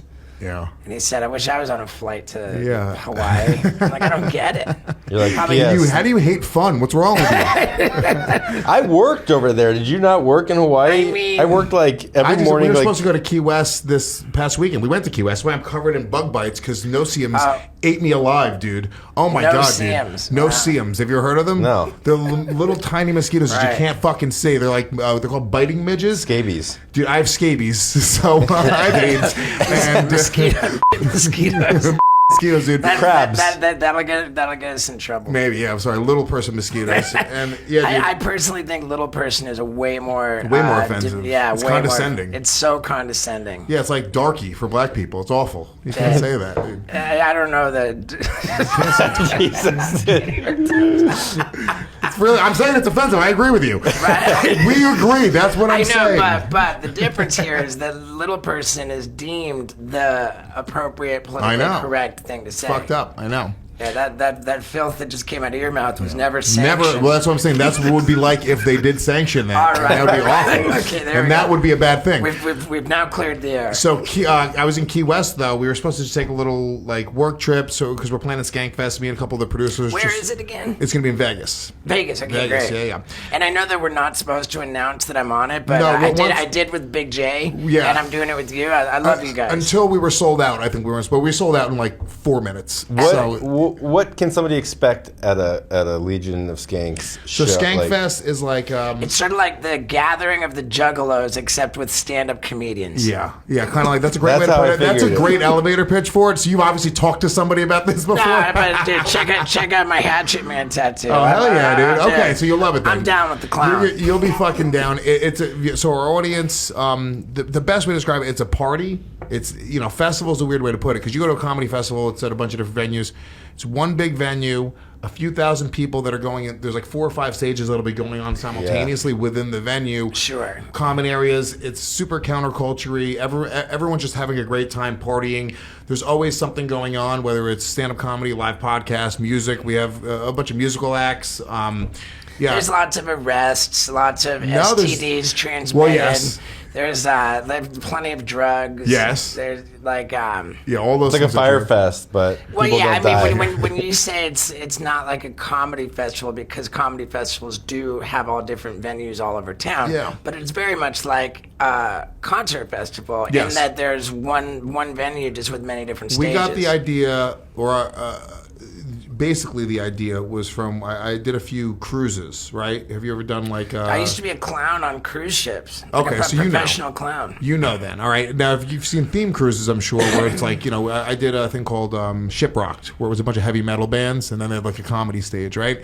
It's crazy the bands that have cruises, like dude. the 311 cruise. 311 is is like a an huge annual cruise. event. The Bare Naked Ladies have a cruise that's huge, apparently. The Wow. radio, Mike Calta from Tampa Yeah. has a cruise. Yeah. I love Mike Calta. My favorite guy in the world. Yeah, he's Wait, a man. we- We started off hating each other.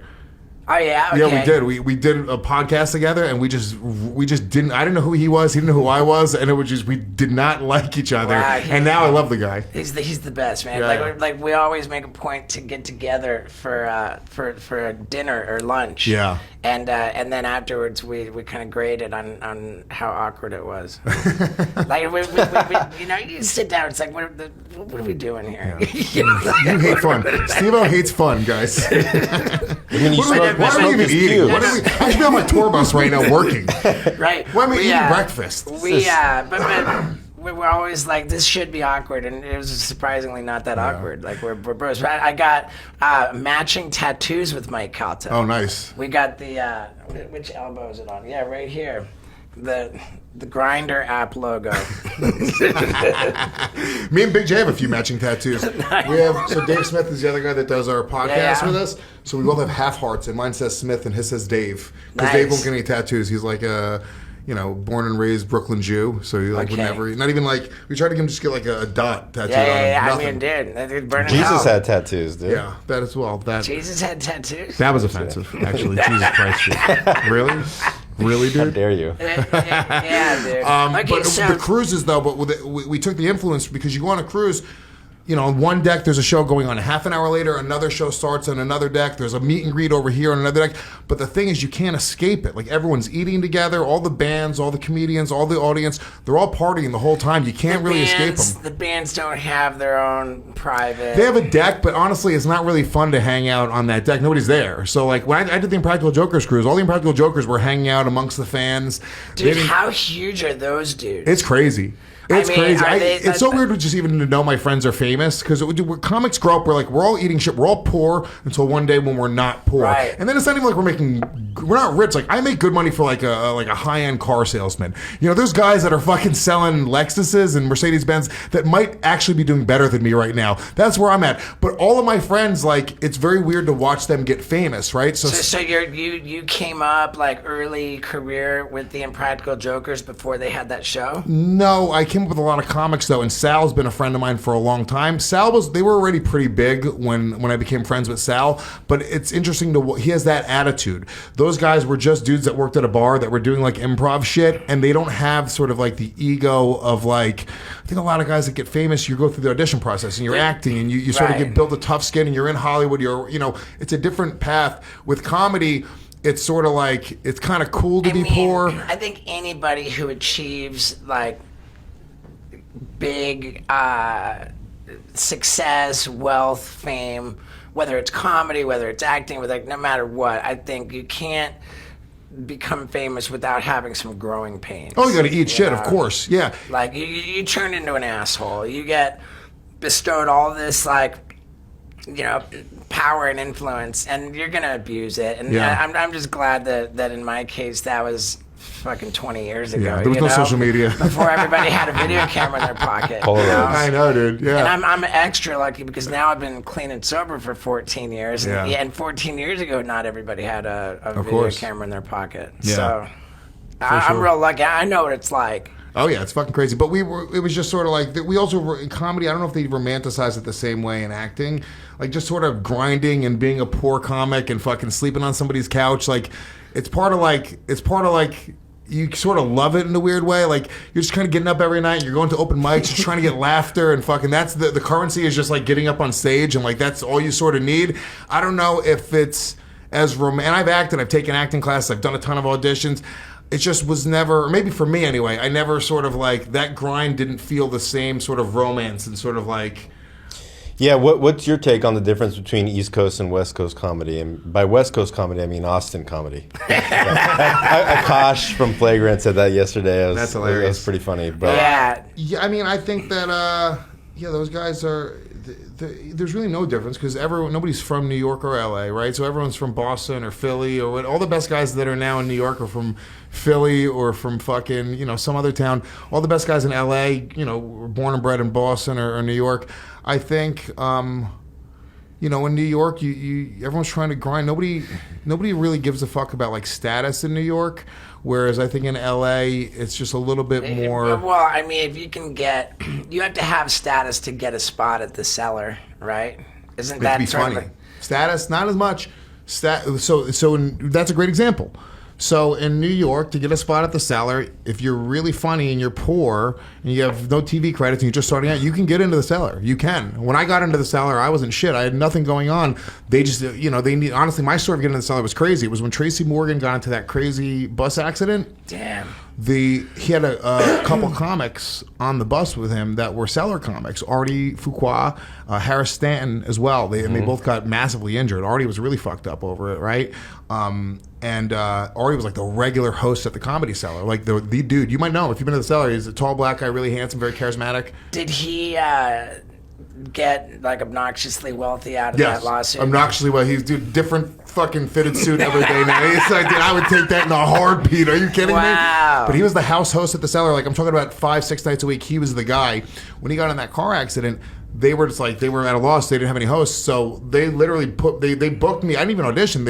I was hanging out with Bobby Kelly and a couple other comics, and they were like, "Oh, Lewis is a great host." And then they were like, "Dude, start working." And they put me in right there, and I had nothing going on, so it was based off of. I mean, dude, I thank Walmart every day of my life. Every day of my life, we're really starting the correct trajectory of my career. Damn, that's epic, man. So you said that you refused to audition for TV or anything anymore. Yeah, not anymore. Yeah, because the brand of comedy that I do, we the Legion of Skanks, we call it the most offensive podcast on earth, and we do that on purpose. It's very much on purpose. If you click on it, fuck you. You knew what you were getting into. We're not tricking you. We're not jumping.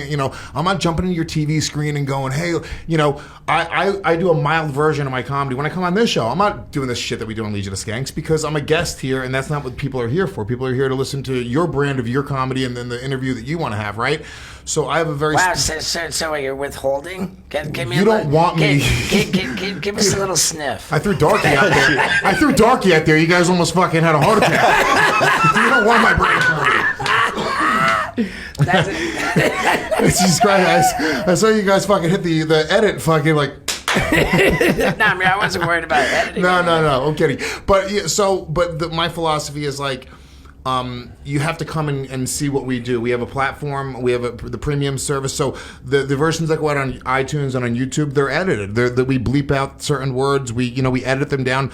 That is a specific version. If you have to come to my platform to get it uncensored. Okay. So you've got a subscription. Yeah, I got a subscription through gasdigitalnetwork.com, and you can get all and we have 700 episodes of the podcast that are not available anywhere else. So it's only the latest 20 of them are available on iTunes and on YouTube. Now, this podcast that we're doing right now is not with a network. It's completely independent. We just have... Let's talk. We just have a guy who buys the ads. Yeah. And he's particularly savvy. He's a great friend of mine. Great. He's only got like 3 or 4 podcasts, so we get like genuine attention. It's like a boutique operation. That's awesome. We get a lot of attention from him.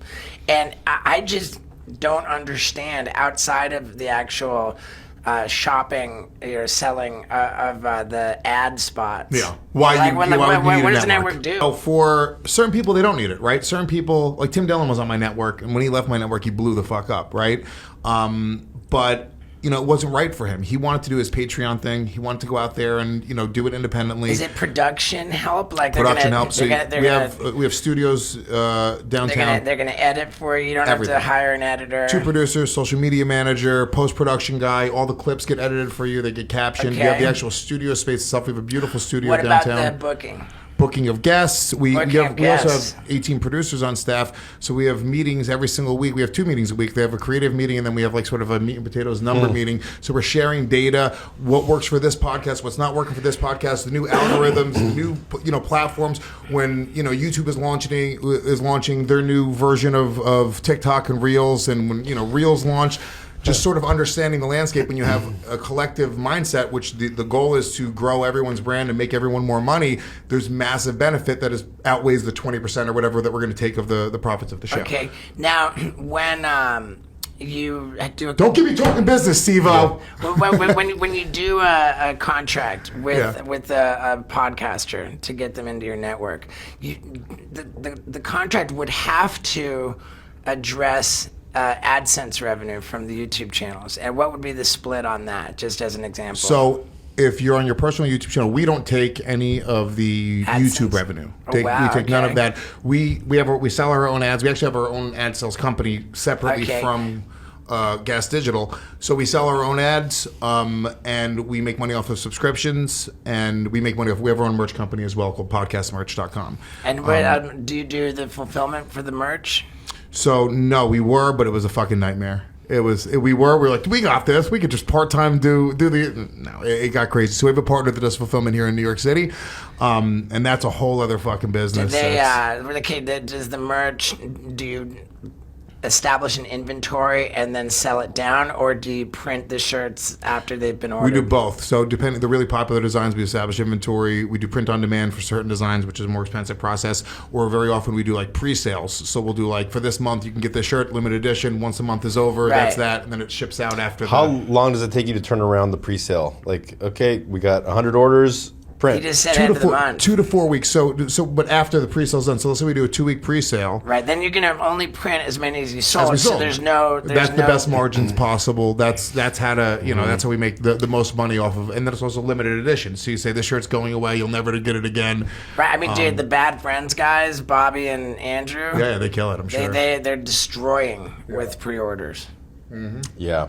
Pre-orders. Yeah. Is a massive Cheeto told me some of the numbers, and I was just like, what the fuck? Yeah. You gotta have cool merch too. Legion of Skanks, like our logo is so fucking sick. It's just like that logo. It works. We do Skank Hands, so it looks like a logo. It's fucking. It's not entirely unlike the Grindr app logo. That's what we got.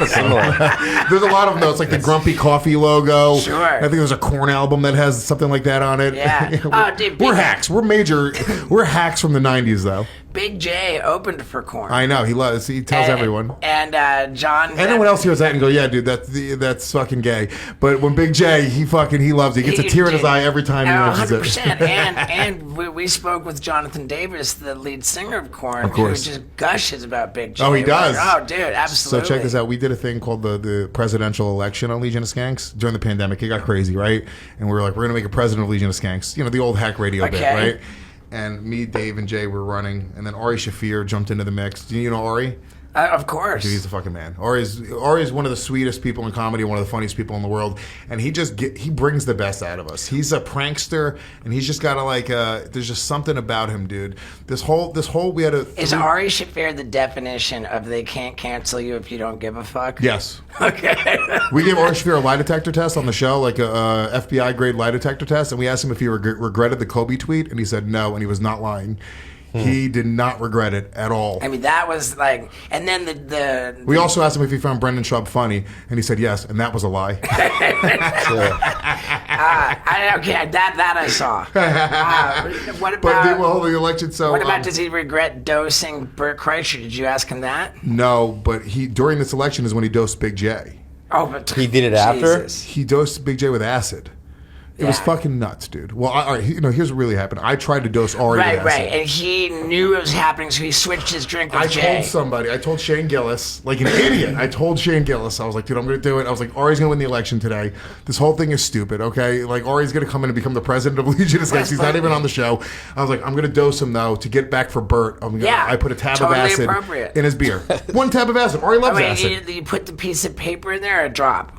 Piece of paper. Okay. Piece of paper in there, right? That doesn't seem like it would be particularly effective. I don't think it would be that effective either, to be honest with you. Like, if you've done acid before, you know.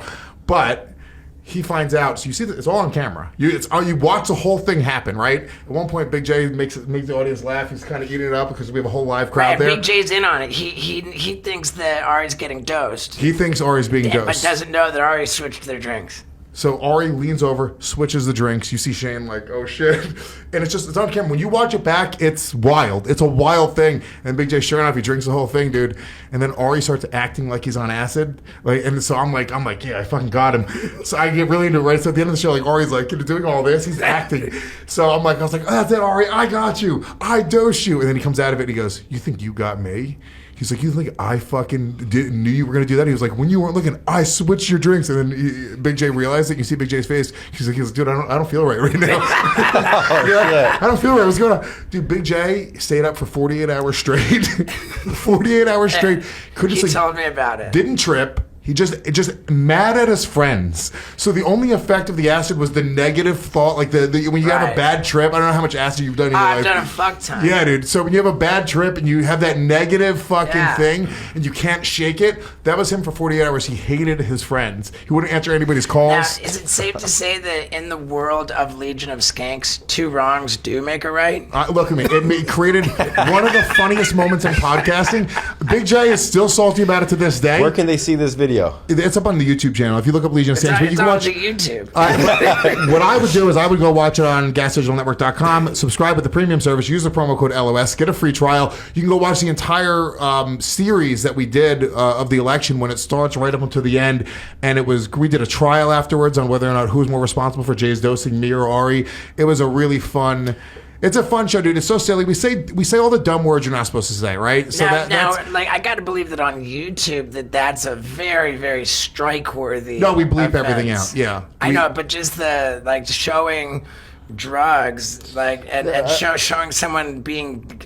That's high level. On the assault. Joey Diaz podcast, they were fucking frying balls on. Ari was on it. I know, but at the very least, that's consensual. But when you're giving someone you're dosing someone without their consent, that's the highest level of assault. I think if Big J would have complained about it in any way, we probably could have gotten our channel taken down and gotten in trouble.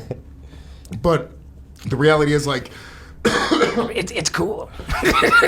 Well, it's a bit. You know what I'm saying? What we really could say is like, no, what are you talking about? It's a joke. It's not real acting. Like, you don't really know. Yeah, what'd you do if I dosed both of you at the beginning of this podcast? That's just a thing that I do. That would be a tough one because we're sober guys. I'd be pissed, but I'd be like, free laps. Well, you know what, dude? It's free laps. For sure. Yeah, I mean, that I kind of would too. I'm like, all right, let's get out of here, dude. It's time to run the High Line. Just fucking live. I mean, that's really like the rule for sober people is you just ask yourself what was your intention. Because there was a time when I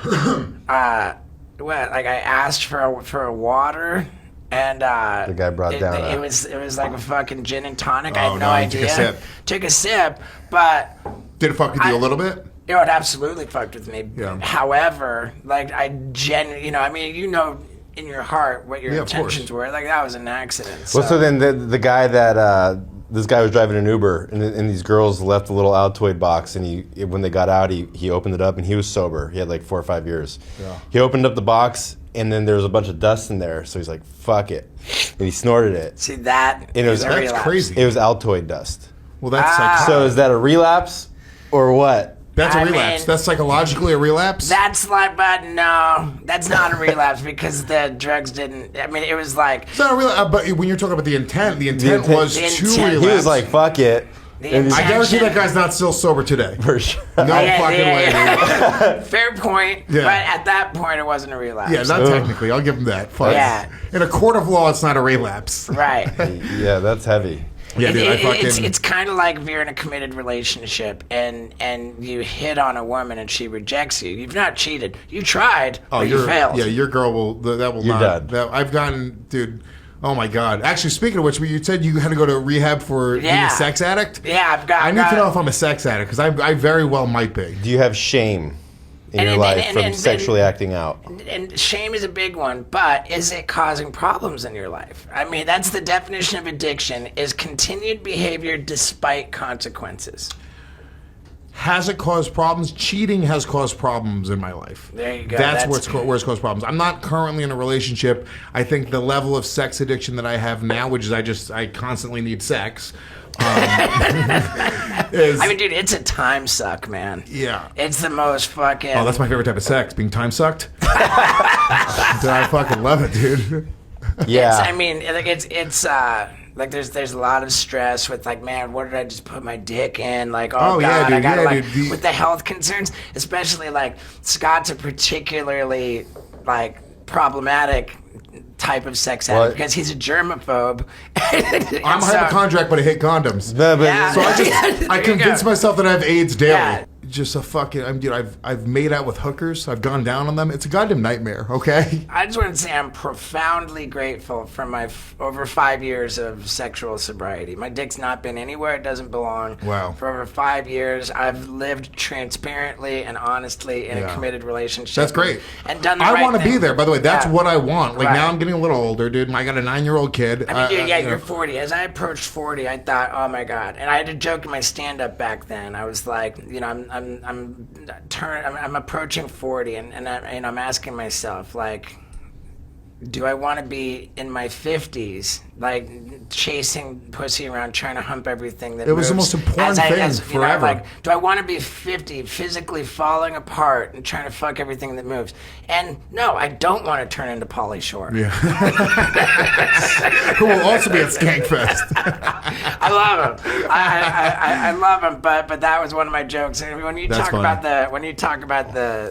the grind in the comedy club circuit, you know that when you're in that comedy club apartment, like you're just sleeping in Pauly Shore's cum. Yeah, of course. Yeah. It's all over the place. You get a blue Yeah. light, dude. It's just Pauly Shore. Really, any comedy condo, you're going to sleep in some comedians' cum that you don't want to be in. Right. But yeah, I mean, look, like chasing pussy and like it was Sure. just such an important whatever it was. I think it's because I just didn't get pussy when I was a kid, and it's just like when I was finally charismatic enough and I sort of learned the game. Like I'm a salesman, so I started applying like sales technique to Right. like I just rejection stopped bothering me. I get it. You know, it's a game of numbers. I'm like, cool, I can close 1 out of 10 girls. Let me just fucking ask 10 girls and I'll get laid, right? Right, I get it, and it's so counterintuitive that you're doing it to validate yourself, to build your own self-worth because you're telling yourself, I'm a guy who can get laid. Yep. But the reality of the behavior is just accomplishing the dead opposite. Yeah. Like the more sex you're having, the less your self-worth actually becomes. You know, like you think you're validating yourself and being the man, but like it's just so backwards. Yeah. And like I think that for me, I really got to a point, like as I approached 40, I just thought, dude, like this whole just trying to get laid all the time, just always trying to get your dick sucked, it's just such like just a one-way street to just a miserable existence, Yeah. just being, you know, and I don't want that. And I really subscribed to the idea that future happiness and quality of life is dependent on me learning how to be in a healthy, committed relationship. And also, when you're trying to fuck around with that many chicks, right? So you're trying to like, it was almost a game. Like, could I get laid more than once in a day, more than twice in a day, right? Sure. Like, you know, like there was like legit, like that's where it's like really bad behavior. Where then you're lying to multiple people. 100%. And it was like fuckboy behavior. Like I was really liking, like I was acting like I liked these girls, and I was like, Yeah, you know, just well, whatever what it means to an Yeah. end. So that's where that was sort of where the shame and the guilt and the Yeah. anxiety from being a fucking liar. That's the thing that like Yeah. now in my life, where I've really turned a corner at 40 is I'm not lying to people. I won't lie to chicks. I won't lie to my That's friends good. because it gives me anxiety. It's not even about being an honest person. I don't want to live with that anxiety. I would rather just deal with the sort of the minor uncomfortability of having an honest conversation because it's way For more sure. comfortable than being But anxious. it's even more than that. It's like sexualizing your feelings. So if anything that happens to you, you sexualize it. And so what that means is like I got back into therapy, and because I have like severe intimacy issues with women, and so like I kind of get claustrophobic, and I'm like really trying to work on that.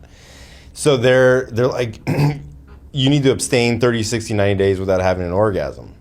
So He's on like day 60. I haven't had an orgasm in like 60 days. This is what the Proud Boys do? No. But what it I went does. 431 days without blowing a load. Whoa! I did not blow a load for the entire year of 2014.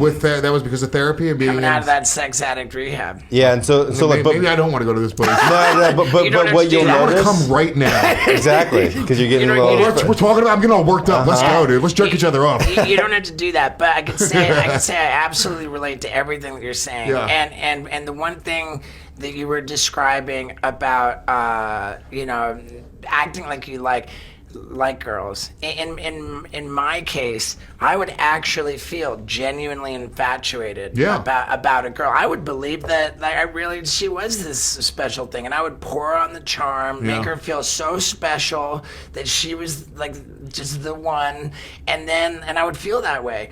But then once I hooked up with the chick, then it would just be like it would fade pretty quickly, like a light switch. The switch is flipped, and all of a sudden I'm just. It was the game. It was the hunt. Yeah, and it was in my inventory work as a guy in recovery.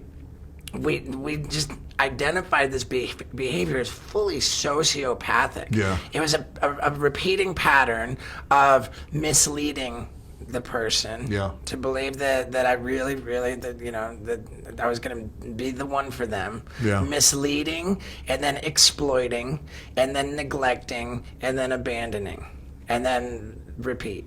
And like, you don't have to be Freud to understand that really what was going on. I have terrible abandonment issues. Fear of rejection is the gnarliest thing. So when I was treating women this way, not only was I not treating them the way I want to be treated, I was specifically treating them the way I most fear being treated. Right. Which is the recipe for like the worst, most toxic, terrible karma. You could, going around treating people the way you most fear being treated. That's the opposite of any fucking rad good Did thing. you have to not come for 461 days in order to come to that conclusion? No, they just said you need to rewire your brain. Right.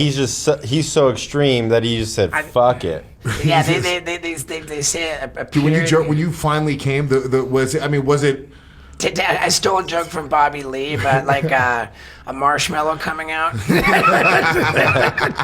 Yeah, how long were you supposed to go for, and why did you go 431 days? They recommended like 30, 60, 90, something like that. What is 30, 60, 90? Just days of abstinence. Something like take a pick. You do 30 days not blowing a load, or 60, or 90 if you want. That's the extreme version is 90. Yeah. And you're on day 60 right now. I'm on day 60, and the idea behind that is like anything that happens to me during the day, I'm just like, oh, I'm gonna go jerk off, or oh, I'm gonna go text a girl. It's like there's none of that, and you can see your brain actually rewiring to different pathways of like everything that I did would be compulsively to go out my dick. Yeah. Yeah, but I mean, in a weird way, that's like, isn't that how we got to the moon? Isn't that why we're fucking talking into microphones right now? That's very Freudian, right? Everything is sexual. Everything is sexual. Yeah, but I'm not happy with my behavior. Right. Look, I don't know if I'd be sitting here today with the fucking great Steve-O if I wasn't so obsessed with getting pussy, because that was a part of the reason that I stayed out late. That was a part of the reason why I kept on getting up on stage. I get it. I don't regret all I'm going back on it now. It's like, what, boys, come. 30, 60, 90 days. Right now, dude, come on. I don't regret all my years of drug addiction. Yeah. Like being that wild, out of control drug addict Steve-O was like, there was a mystique about it that worked for me. Of course. Until it didn't. Exactly. Until it becomes destructive, right? Right. And I have no regrets. Up until I had my kid, I'm a simpleton, dude. I believe in chaos theory. Like my nut met that egg. Anything that happened before that moment, he wouldn't be alive. My kid is my fucking world. You know what I'm saying? So that's great. I mean, I think it's worth. There's a lot of value in regretting doing harm. But to answer the question why I went 431 days, in my mind, and I think this is really important. I knew that it would mean absolutely nothing for me to find the right person. Like, I wasn't on a quest to find the right person to get in a relationship with. I was on a quest to become the right person. That would be worthwhile of somebody worthwhile wanting to have a relationship with. Right.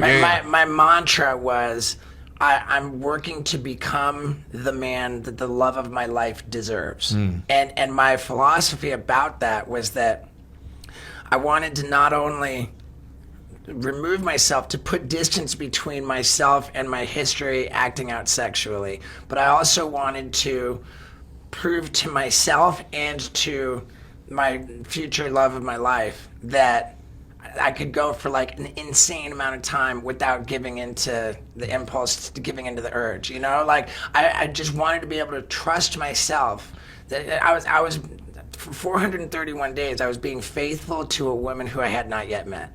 How long into the relationship, or how long into the 461 days did you meet your current? 431. So you waited 30 days. I started working with you around day 60. Yeah.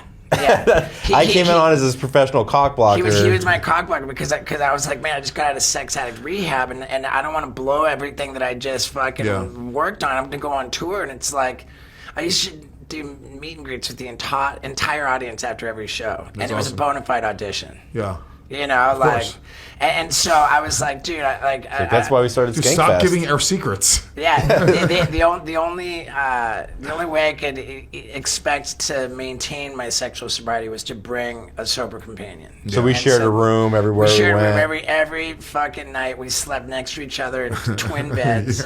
And to answer your question, after that, how long was it until I met my girl? I had some misfires. You know, I had some failed relationships. Yeah. And you know, and I had to go back out. But you didn't hook up with any of the girls. Like during that time, you would date, but you wouldn't hook up. It's like I had a couple relationships. Okay. And they, you know, they're the best I was capable of at the time. But it was like third time was a charm for relationships after sexual sobriety. Yeah. What happened that day 431 that made you be like, I'm gonna do it today? I was in Austria. I remember clearly. You sent me a photo of the load all over your chest. But I'm saying, like, what made you decide to do it? Like, okay, I think I can come now.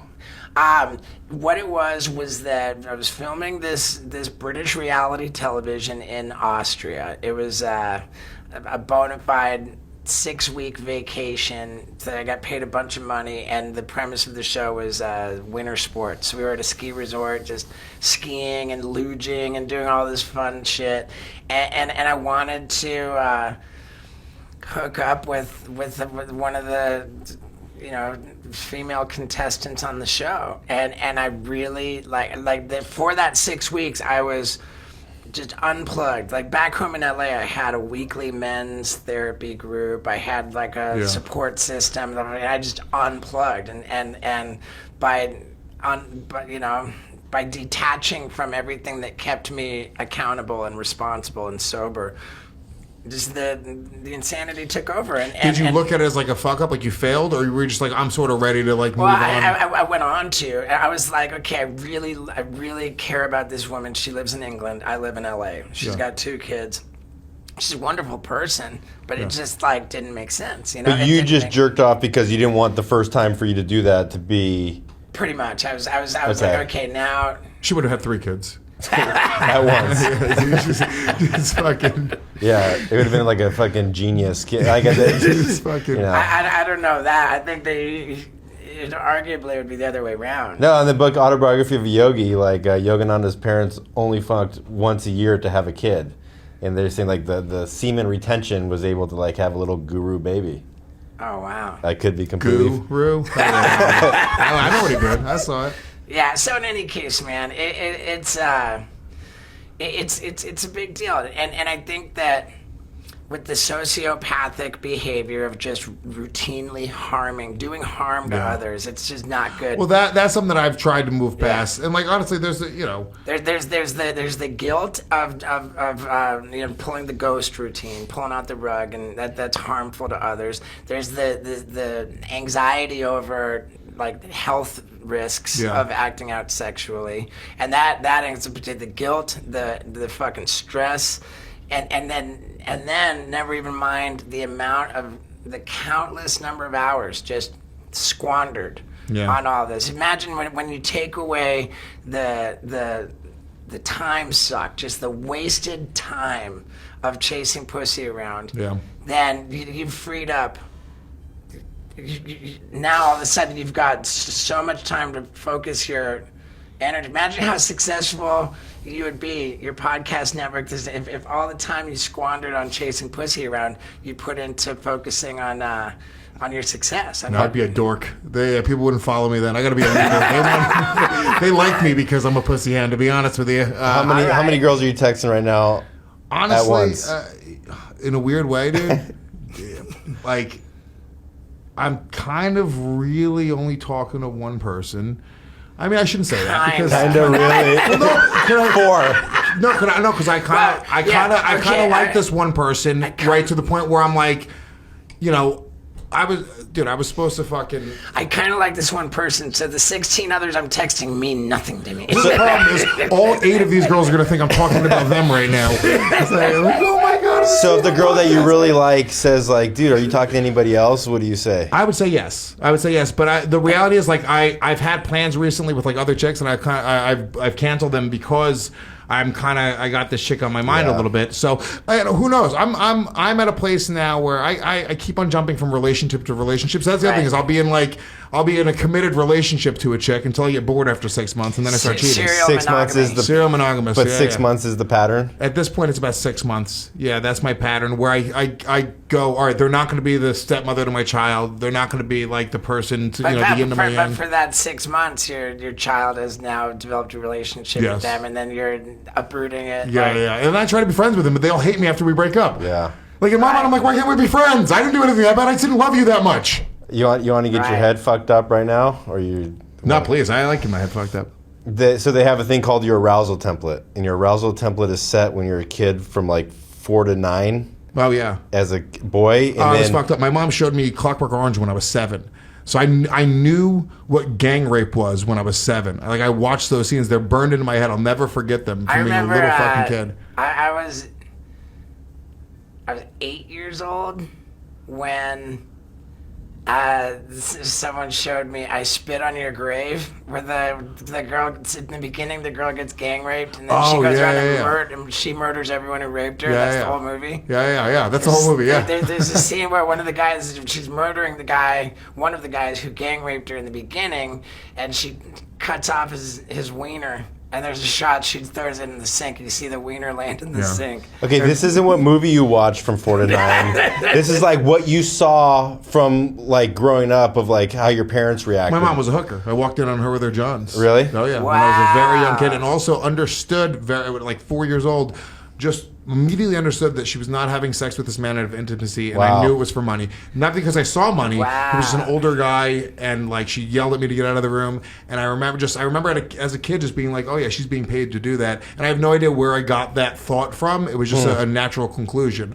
Like sexually, like from those, I want you to continue with the point because I'm actually interested in this, but it's just sort of immediately when you said that, I feel like there was a lot of fucked up sexual things that like I was experienced or I was privy to during those formative years that fucked me up now. Well, so that's why my takeaway from what you just said is, man, that's why he's so fucking funny. Yeah, that's what I said. It fucked me up and it made me funny, you're right. Yeah. That's the silver lining. But it's like, that's what you replicate over and over. So for the most part, for me, like, if a girl looks really good on paper, I'm not interested. But if she's got all sorts of red flags, then, like, I'm very attracted. That's, like, the arousal template is hit. Oh, my God. He's only had one girl that made him lose his mind, and it was the gnarliest. Yeah. The one that he couldn't. But the ones that are, like, really healthy for me, I'm just like, I can't breathe. I gotta get out of it. Really? Yeah, I'm sort of the same way. Now that I'm a little older. How old are you? 39. How old are you? 48 in 2 weeks. You guys both look so much better than me. I'm 40 though. You should. I don't know about all that. I think you look fantastic. Thanks. This because you haven't jerked off in a while. You think everybody looks good? I'm saving up for getting home to my girl. Hell yeah, you are. I'm sorry. What were we just saying? Fuck. How did I lose my the arousal template. Arousal template. He gets I had a girl that was fucked up. Oh yeah, dude. Fucking. I get attracted to crazy bitches make my dick move. I you know how they say like girls will go from like a beta to an alpha, beta, alpha. My pattern is crazy, normal, and the crazy girls that I date are fucking bad shit. Like it's the purge and it's like the dance. Yeah. Because you're like. It's like a sexual anorexic. They'll be like, okay, I'm going to go, like somebody who abstains from sex because it makes them disgusting and it's been like a year, like I should probably have sex again. Yeah. And then they fuck like 10 times in a week. And they're like, I can never do that again, and they'll go another year without it. It's like that constant. Yeah, and I have an extreme sort of personality like that as well. But yeah, the crazy girls are. I'm just at this point, dude. I recognize like I'm not gonna be like I used to get into crazy arguments with girls. I used to punch holes in my walls like a lunatic, dude. Yeah. I mean, I the amount of times just doing stupid shit. Like I would never hit a girl ever in my entire life. The amount of times that I've hit myself because a girl has driven me to the point where I need to punch something, like it's I've had so many of those relationships when I was in my teens and 20s where that was me. If a girl brings out any crazy in me at all, I see it as a red flag and I run in the opposite direction now. I can't. I have too much to lose. I have a kid now. I can't let my kid see me being a fucking crazy person. I have too much ever. to lose, so I'm only texting with 8 normal chicks. Well, but now the idea would be to like find the pattern in these women that cause you to do that, so you don't even get past the first date. Yeah. Yeah, maybe. Yeah, you're right. Well, that's the other thing is like, you know, as you're saying that, like, yeah, You're like, date? I just fuck. No, I like dating too, dude. I like going on a date. I like bringing a chick out to a nice restaurant, going to fucking, to a nice bar, classy place. Chicks love that shit, dude. Yeah, it's like Dexter. It's like he doesn't like the actual murdering. He likes setting up the entire fucking scene. Yeah, well, that's the ritual. Yeah, it is the ritual. And now that it's like buying coke, but you're like the best part is like driving over there and like scoring. And then when you do it, you're like, God, why did I do that? The best part of coke. No, it wasn't the drive over. I think it was doing all of the coke. No, the best part was 3 days in when, after 3 days of being awake and doing the coke, and so you finally finished it, and now you're actually committing yourself to go to sleep, and then when you jerk off. Oh, that jerk off. 3 days into a coke. Oh, no, I hate jerking off on coke, dude. I don't do coke anymore. I haven't done coke in at least a year and a half. Good. I hate it, dude. People try to give me free drugs all the time. Ketamine. I loved ketamine when I did it. It's not even a come down. You just fucking, you're done. You can go on with your day. I feel like ketamine's a New York thing, right? Like ketamine's huge. PCP's a New York thing. I don't know. Nobody ever offers me PCP, but I can't. Whatever it is, I don't. I'm actually at a place right now where I think I like life because I don't want to remove myself from this headspace. And I smoke weed and I drink, but I'm not like smoking weed is almost the same way people smoke cigarettes. I just smoke weed I'm a pothead, so it doesn't get me stoned per se. But I just like where my life is at, and I like what's going on. I feel like when I was doing coke and when I was doing a lot of different drugs, I was genuinely trying to escape. I was just trying to fucking be on a different plane. You were the one who scored the acid to dose Ari? A fan gave it to me, yeah. A fan gave it to you. Acid's probably pretty hard to get at one of the skank fests, right? No, please. Acid's back in a big way, too. Acid's everywhere, dude. It's like when I was in Colorado. Does anybody have any weed around here? This comedian that was opening for me says, we're in Denver, and he says, man, I'm thinking about trying weed, but where am I going to find that around here? Yeah. Well, what's funny is that you said, it's like when you get a Coke and you're on a 3-day bender and the Coke's finally out. It's like, how much Coke were you buying to fucking take you 3 days to do it all? I would typically get an 8-ball and then, needed another 8-ball as soon as that one was done. And the second 8-ball, then I was like, okay, now I can sleep for a day. Fuck, dude. Why didn't you just buy 2 8-balls at once? I mean, if I had any common sense, I'd buy a fucking quarter pound. But the problem, No, the problem is you buy that much, you're doing that much. Right, exactly. It was so gross. I was really into coke for a while, and it was a very, very dark time. It wasn't even like fun. I would do it by myself. It was fucking sad. And luckily, when I was into coke, I was broke. I was so broke, and it was just like I couldn't afford a jet. Like I was doing 4 or 5 days a week, and I was spending everything that I had on it. If I had a coke problem when I had a little bit of cash, that'll take it a huge hole. Yeah, in I'm the sure. wall. Yeah, dude. Yeah, it's fucking crazy. Yeah, because I did. I had quite a number of years where I had expendable income and a cocaine problem. That sucks. It's really like, luckily God, or whatever. I was super professional. I never showed up late for a job. But it would always turn into, fuck, I need another 8 ball so that I can show up to this job. You think you spent over $100,000 in coke? Probably. And I heard this, I heard that $1 bills change hands so much that there's like lots of germs on them that like to roll up a $1 bill and put it in there, it's a risk for hepatitis by sticking that in your nose. Oh, really?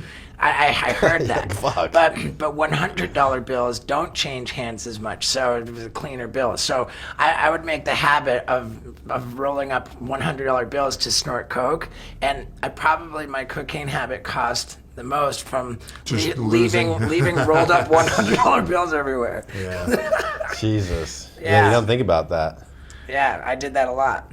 Yeah, it's fucked up. I think that's what I'm most embarrassed. You want to see the shame? Like, that's where I think about shame. I think about where you spent your money. Just having like that much of a coke problem. I remember going out on a date with a chick once, and she wasn't doing coke, but I was. I was like, I'm gonna go do coke in the bathroom, and like I just did it, and I was like, how could she possibly fuck me at the end of that date? She did, but I, like, it's a crazy like. It's crazy that I look at that now. I was like, how would you? Her dad was probably a drug addict. Probably, maybe. Man, there's like, how could she fuck me after this? I mean, she did. What a loser. What is wrong with her? Why would you do that? That's the classic Groucho Marx. I would never want to be a member of a club that would have me as a member. Yeah, dude. Well, cool, man. I think we're pretty deep in. Yeah, I'm stoked. I think I might steal this from Mike Tyson from now on forever. Like at the end of the podcast with him, he said, there are millions of people. What do you want to say to them? Pretty cool. Thanks for watching, and fucking yes. Get on that fucking support that. Get on that high level felonious assault with LSD. Hilarity. Yeah, guys, listen to me. Get some LSD. Hurt your friends with it. Hurt the people you love, the ones that trust you specifically. Right. But enjoy the whole hilarious series. It's just great comedy. It is really funny. And Big J, I know that Big J is funny first, so I know he thinks it's worth it. But I got a lot of live stuff coming up. My website is lewisofskanks.com. I'm touring all over the world, really. Great. I do stand-up. I do live podcasts, and just come support it. This website where they're going to find your tour dates is lewisofskanks.com. And the next Skank Fest is October 14th through 16th. It is completely sold out, but if you guys follow me on social media, we do giveaways all the time. We do, fun contests. We're doing a bunch of really cool, unique contests to win tickets. So, keep on tuning in. Cool. All right, man. Dude, I'm super stoked, dude. You're the man. Thank you. Yeah, dude. Nice to meet you, too. If you don't want anything edited out. No. What did I say? I know if that was an option, I wouldn't have talked about all these 8 chicks that I'm seeing. No regrets, remember? No regrets. All right, dude. Thanks, bro. Oh, yeah. And here we are one more time at the end of the podcast with the most special people, those of you who stuck around to the end of the podcast. And, man, that was pretty crazy, firing shots at full send. And you know what? Those pussies fucking had their run. It's time for Yeah Dude, right? I'm telling you. I do love Steve Will Do It. And I will say he doesn't send shit, but he sure is full spend. Give him props for that. I love you, Steve Will Do It. And hey, man, I'm just trying to get somewhere in the world. So everybody, fucking go to stevo.com and pre-order this bitchin' ass jersey. Yeah, dude. Ladies and gentlemen, George St. Pierre. Yeah, dude. Now, I'd like you to meet my co-host, Scott Randolph. How's it going, George? And hi, how are you? Good? Good. Very well. Right on. And up at the front of the van, we have the gorgeous Paul Brisky. Hey, George, how are you? Fantastic. Thank you. Good to see you. Before we do anything, Let's wish the man a happy birthday. He's talking to us on his birthday. Happy birthday.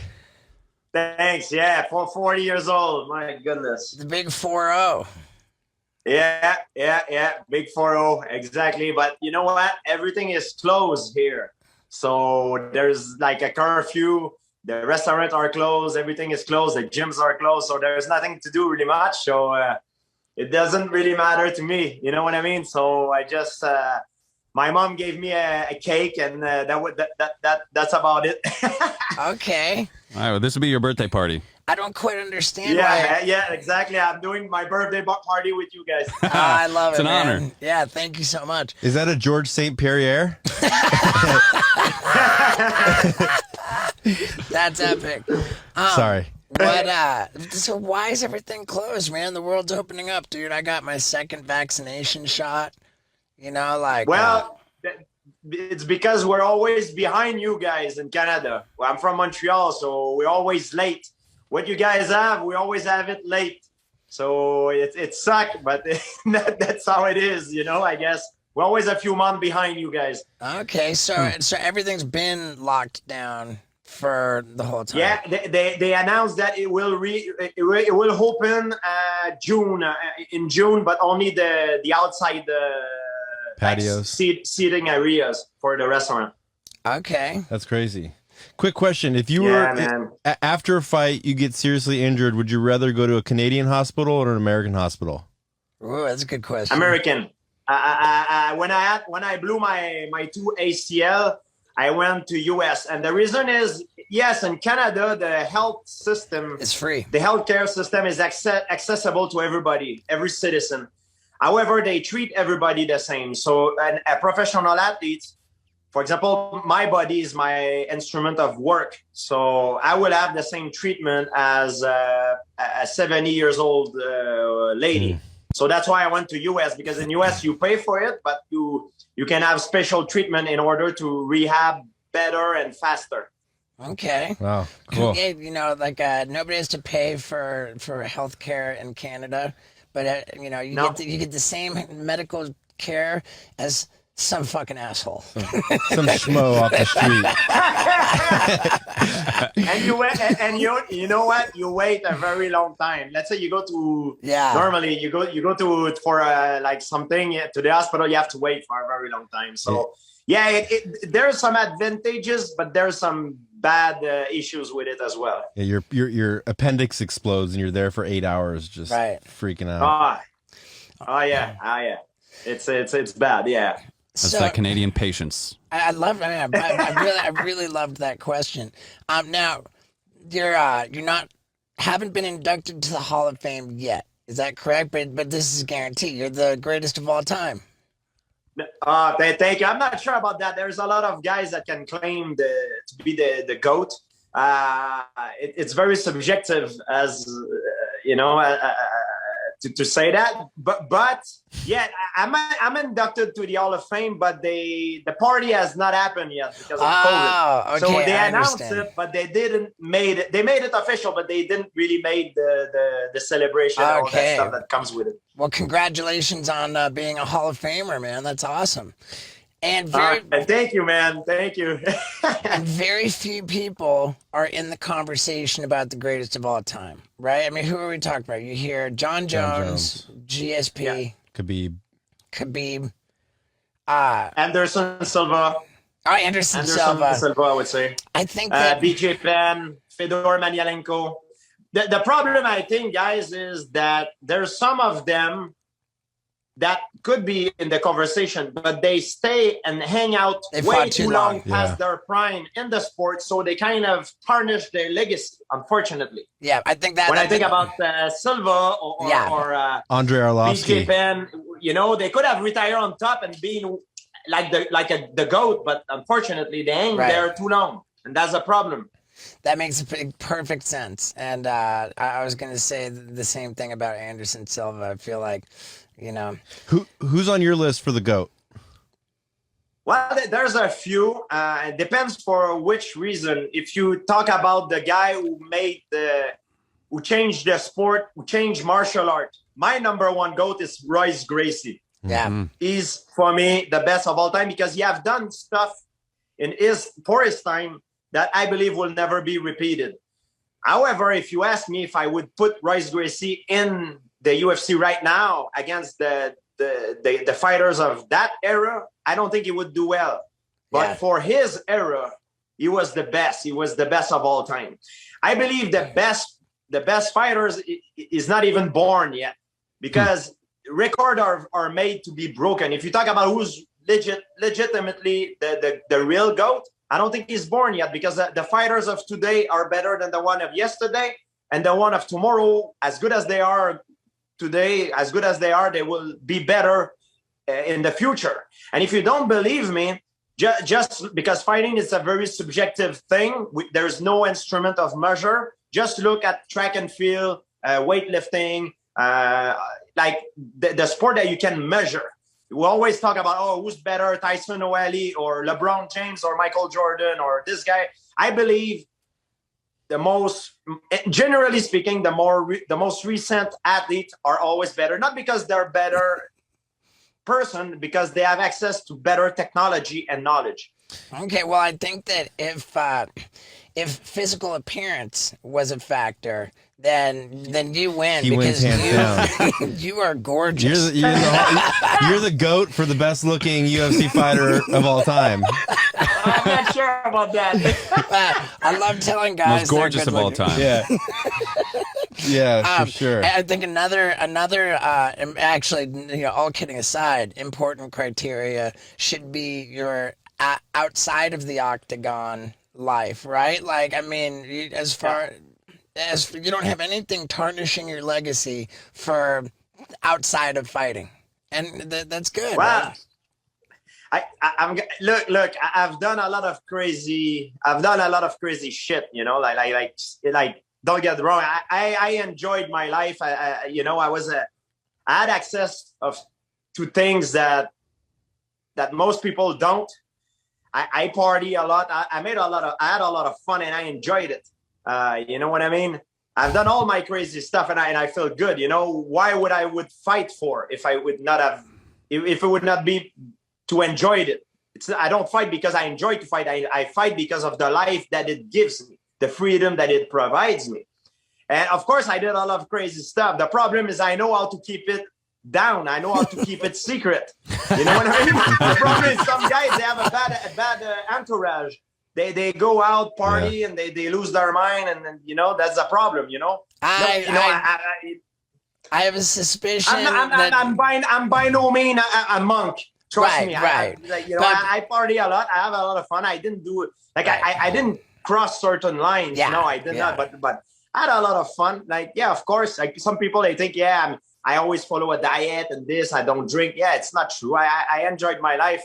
And my answer is, why would I fight all this time and have that career, that crazy career, if I couldn't enjoy it, the benefits of it. You know what I mean? There's a famous line in Rocky when his trainer's like, women weaken legs, right? And so he didn't want Rocky to blow a load before his fight. Is that something common in like the UFC? Like before a big fight, are you just completely abstinent for as long as you can, or what's the are you blowing loads before you go into the ring to relax? I got a theory on that, and it's not proven, but that's what I truly believe, because a lot of people ask me about that. I believe the more you do it, the more testosterone it is. So the more you do it, the better it is. The more you evacuate, the better it is, because your body will produce more.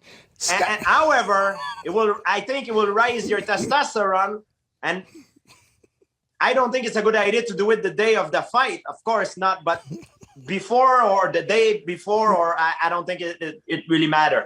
Okay. So you would think Scott was the most dangerous guy on the planet because he'll jack off like 9 times in a day. Yeah, I did it before the podcast. Yeah, you probably have a very high testosterone level. I think so. But that's the problem. I think it's a good thing. I think it's actually a good thing. Okay. But that's why Scott can't fight anybody, because he can never go a day without jacking off. It will probably follow you will probably fail the performance enhancing drug test. You Right. know, testosterone too high. It's through the roof, dude. I'm just That's kidding. right. Anyway, so I'm gonna go right into this. Right, you're known for believing in UFOs, for many experiences with aliens and UFOs, and now it's on CNN.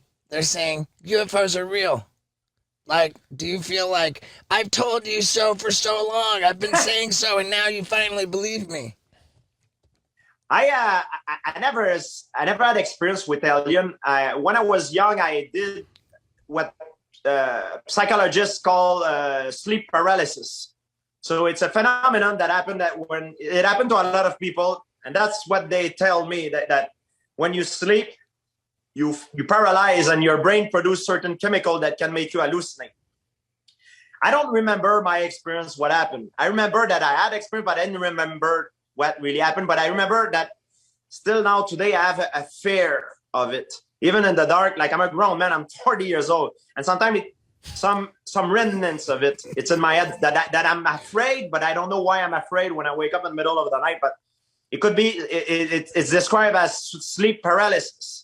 So, and for UFO, it doesn't mean UFO, it's an alien. We don't know. Like it's an unidentified flying object. And I think they changed the name now for UAP, unidentified aerial phenomenon. Mm-hmm. So we don't know. I personally believe, yes, I think if we think we're the only one in the universe, I think not that it's wrong, but we don't have the proof. But I think the universe is so big, there's probably life. I don't know if they came here, but it would not surprise me if they did. All right. Yeah. I mean, I haven't even been particularly, up in arms about it, but it seems pretty interesting that it's mainstream media. The Pentagon is announcing UFOs are real. The funny thing too is people are just like, oh yeah, okay. Like nobody's freaking out really. Like no one's. They're just kind of like soft lobbing us all this. That's what surprised me the most. It's crazy. They talk about COVID, and this should be in the front page of every newspaper. Imagine if maybe it's Chinese, maybe it's Russia. I don't know, but imagine if because they know now that it's intelligently controlled, whatever it is. The pilot talk about it and intentionally jam their radars, so that's mean it's intelligently controlled. It's not a phenomenal, like a random phenomenon from nature. Yeah, that's mean it's really something like legit, but we don't know what it is. It is, it's crazy. But imagine if we put our hand into this and we can back and engineer the technology. Mm-hmm. Now we spend like a lot of time and effort on fossil fuel and all that. All the energy that it could change a planet. I think that's the most rewarding thing about that stuff. It could change the world. Yeah, absolutely. Yeah, it's pretty fascinating. Even with the Colonel Favor that was on everybody's podcast talking about the little tack. Mm-hmm. If they thought that China had this type of technology, we'd be on Category 5 alert, but because they don't know what it is, no big deal. Yeah, it's pretty crazy. And what about sorry, go ahead. I think the problem is there's a lot of conspiracy theory about it. So this subject has been ridiculed for so many times. It's when you want to hide something the best way is to hide it in plain sight, so to speak. You ridicule the subject, so everybody's afraid to talk about it because they will be ridiculed. Right. So I think I don't know if somebody knows, but I don't think. I don't think the president of the United States, because it comes and goes every 4 years. So I don't know if a guy like this would know every secret. I would tend to say more someone from the KGB or the CIA or something like that. Maybe someone knows what it is, but yeah, I don't know, man. It's crazy. Yeah. It's an exciting time to be alive. So Dustin Poirier, he has the hot sauce, and Conor McGregor has the proper 12. And do you have your own business where you sell you sell something? There's a lot of stuff I have. I mean, mostly in fitness. I have a platform called TrueConnect TV.fit, a program called Strike, and it's a platform that it's not only about fitness; it's about well-being. There's some help for mental issues on it. Some program is for the yoga, some are for track and field. My program is for martial art. I teach people how to fight while I keep them in shape and with some fitness exercise, a little bit like Taibo, but more for mixed martial art. It's a great platform. I'm also into Hydro Revolution. It's a new equipment that use the drag of the water to train. It really changed my life. So that's my thing. I'm more into fitness than into alcohol and stuff. Maybe perhaps one day I'll do it, but not yet. Right. Okay. So these are things that you're promoting. You promote what's the hydro? What's it called? Hydro Revolution. Yeah, people those can videos check it out. It's a training device that you can use in the pool. Like instead of doing bench press and pull up, you can use 2 dumbbells in the pool. You use the drag of the water with it. It's fantastic. Okay. Yeah, I've seen the YouTube videos. Send me your address. I'll ship you guys some. I'll ship you guys. You'll give it a try. Cool.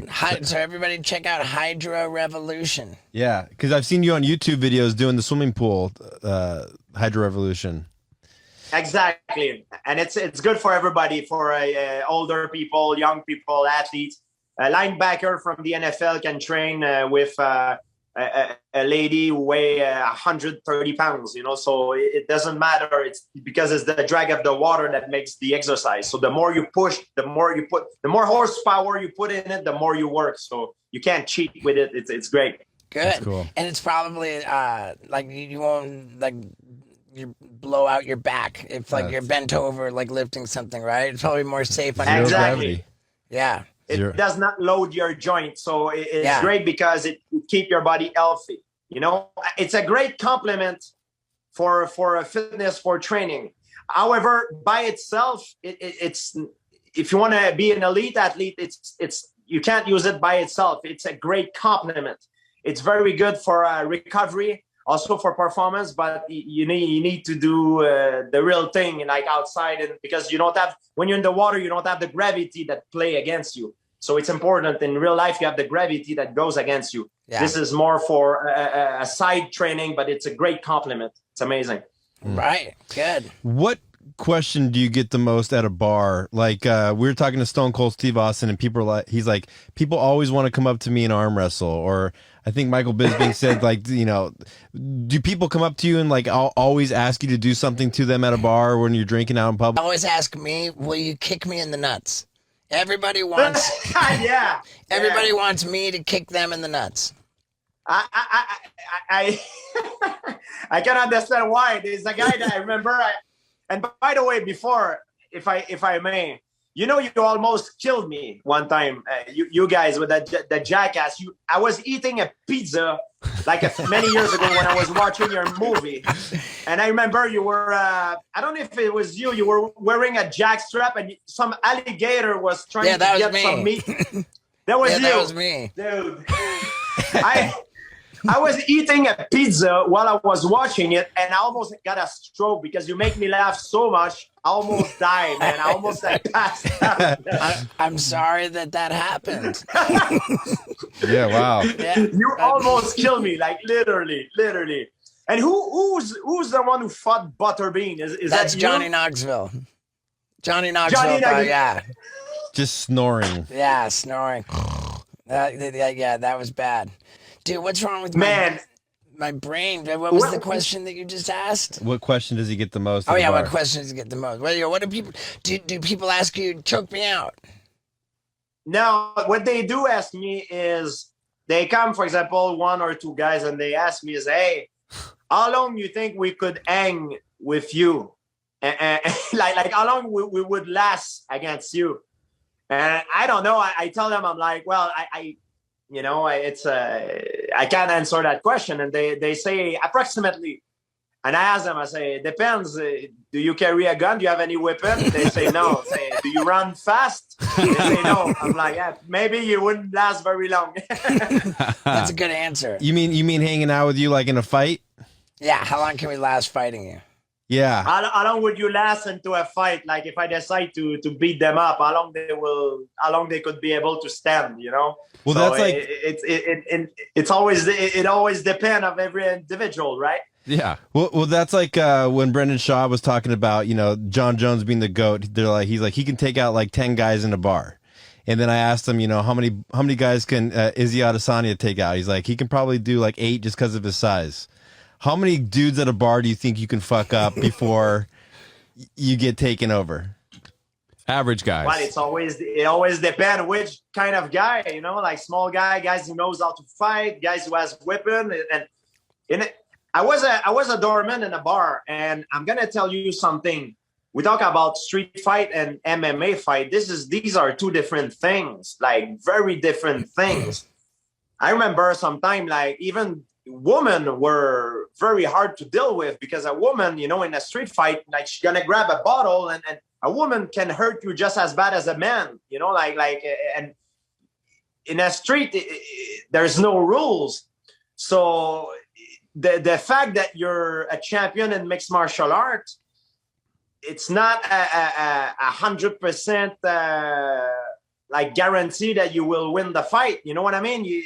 Anybody can come behind me, tap me on the shoulder, and if I don't expect it, throw a big punch and knock me out cold. Like what you don't see coming that's what knocks you out. Everybody can do it to me. I mean, to a certain extent. But what I'm saying is, in a street fight, the element of surprise is the most important thing. And I was bullied a lot when I was young, and one thing that I had to my advantage is that because I was a nice guy, I was never looking for trouble. I had the element of surprise because before that the fight happened, there's no referee that say go. There's something that needs to happen. There's someone that instigate the fight, and when you feel the heat rising too much, now because you're the nice guy, you're on the defense. He's the one looking for trouble. You have the element of surprise, and that gives you a big edge. It's like a head start. And if you know how to fight on top of that, your chance of winning are like almost 99.9%. Wow. So always throw the first punch. Yeah, exactly. Always never be the aggressor. Always be the one who's, that's why to be a nice guy, to not look for trouble in a way. If you don't look for trouble and you know how to fight, you have a big, big advantage over anybody who comes to look for trouble with you because you have the element of surprise. I'm not talking about someone who does not know how to fight. Of course, if you don't know how to fight, you don't know how to deal with this situation. But if you do know how to fight, man, it's a huge, huge, huge advantage. Mm-hmm. Good, man. Do you watch every UFC? Or you don't always? Are you such a fan and you watch it all the time? Because I never miss a fight, man. I love it. I watch all the big one, and also now that I am the French commentator for the sport channel in Canada. Cool. So because French is my first language, I'm sure you realize that my English is not very good. So it's great. French man. is my number one. So I do all the big shows, and I choose the one that I wanted to do. So I do all the big pay-per-views. I watched the last one was Oliveira against Chandler. I watched it. I commentated it on TV. I watched a YouTube video with you predicting who was going to win the Chandler Oliveira, but I forget who you picked. Did you? Yeah, I made a mistake. I thought Chandler would have won, but unfortunately, not unfortunately. Yeah. Oliveira did an amazing job. Right. I mean, it could have gone both sides. I mean, it was very, very, very tight. It was very, very close to being over at the end of the first round. There's no question about that. And I was happy for the outcome because of Chandler was so overconfident. He says, "Oh, Oliveira, he doesn't have heart." That's a big insult to say a man doesn't have heart. He says when Oliveira feels my pressure, he's gonna question whether he wants to even fight. I'm gonna break his spirit. He's gonna have no gumption. Ooh, man, I felt really good for Oliveira to shut that shit up. but you know the thing. What happened is that when you do those interviews to promote the fight, course. the interviewer they dig deep to try to make you say things. Yeah. To talk shit about your opponent. Right. I don't think you underestimate Oliveira. I think he was maybe pushed to say something like this because fights are promoted on emotions, right? But they are not won on emotions. Fights are won on mundane stuff that you do every day in training. And I a lot of time you have guys that will talk a lot of trash. They play mental warfare. Yeah. You know, and sometimes it works, sometimes it doesn't. Like Nick Diaz, he was pretty good at that. Exactly. Nick Diaz was good, but not the best. Michael Bisping was very good. Michael Bisping really was good. Was pretty good. That was your last fight, Michael Bisping. Is that right? Yes, Michael Bisping was pretty good, but he's actually a very nice guy. But when you get into a fight, the fight starts the minute you sign the contract, because now in the media he's gonna make some crazy declaration and you're gonna have to prove him wrong in the ring and stuff like that. I remember the press conference, the media for you and Michael Bisping, and I felt like, ooh, Michael Bisping, he won the press conference, but then you stuck it to him in the octagon. Yeah, but you know what was the best promotion? The best thing we did promotion wise for that fight, it was not even during the press conference. And I have to give it to Michael Bisping. We were in Toronto during a press conference, and he was talking shit to me, and I was answering back and forth. And I cannot win a trash talk contest with an Englishman because English is not my first language. And on top of that, I'm just not good at it. So of course he was talking trash and stuff like that. And we did the face off, and when we did the face off, he kind of came too close and he put his hand on me and I pushed him back. So after the press conference, we went our both separate ways and we went backstage in the truck. And we were backstage, and I remember there were kids that were coming up to me for autograph. And Michael Bisping, his limousine was parked not far away from mine. So he saw me backstage, and he saw that the TMZ was there as well.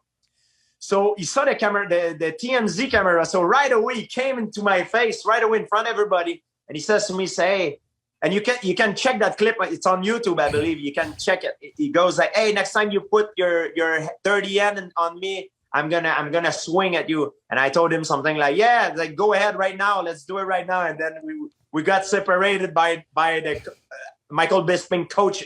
So, but people really were really tuned into this, and these kinds of stuff makes the emotions coming out, and people want to buy the fight because fights are promoted on emotion. Right. So Bisping is a very, very clever guy. He knows how to promote a fight. Did you know that when you had that fight that he could only see out of one eye? No, I did not. I mean, I knew his vision from one of his eye was compromised, but I didn't know it was like that. I didn't know it was 100% like that. It's insane. Yeah.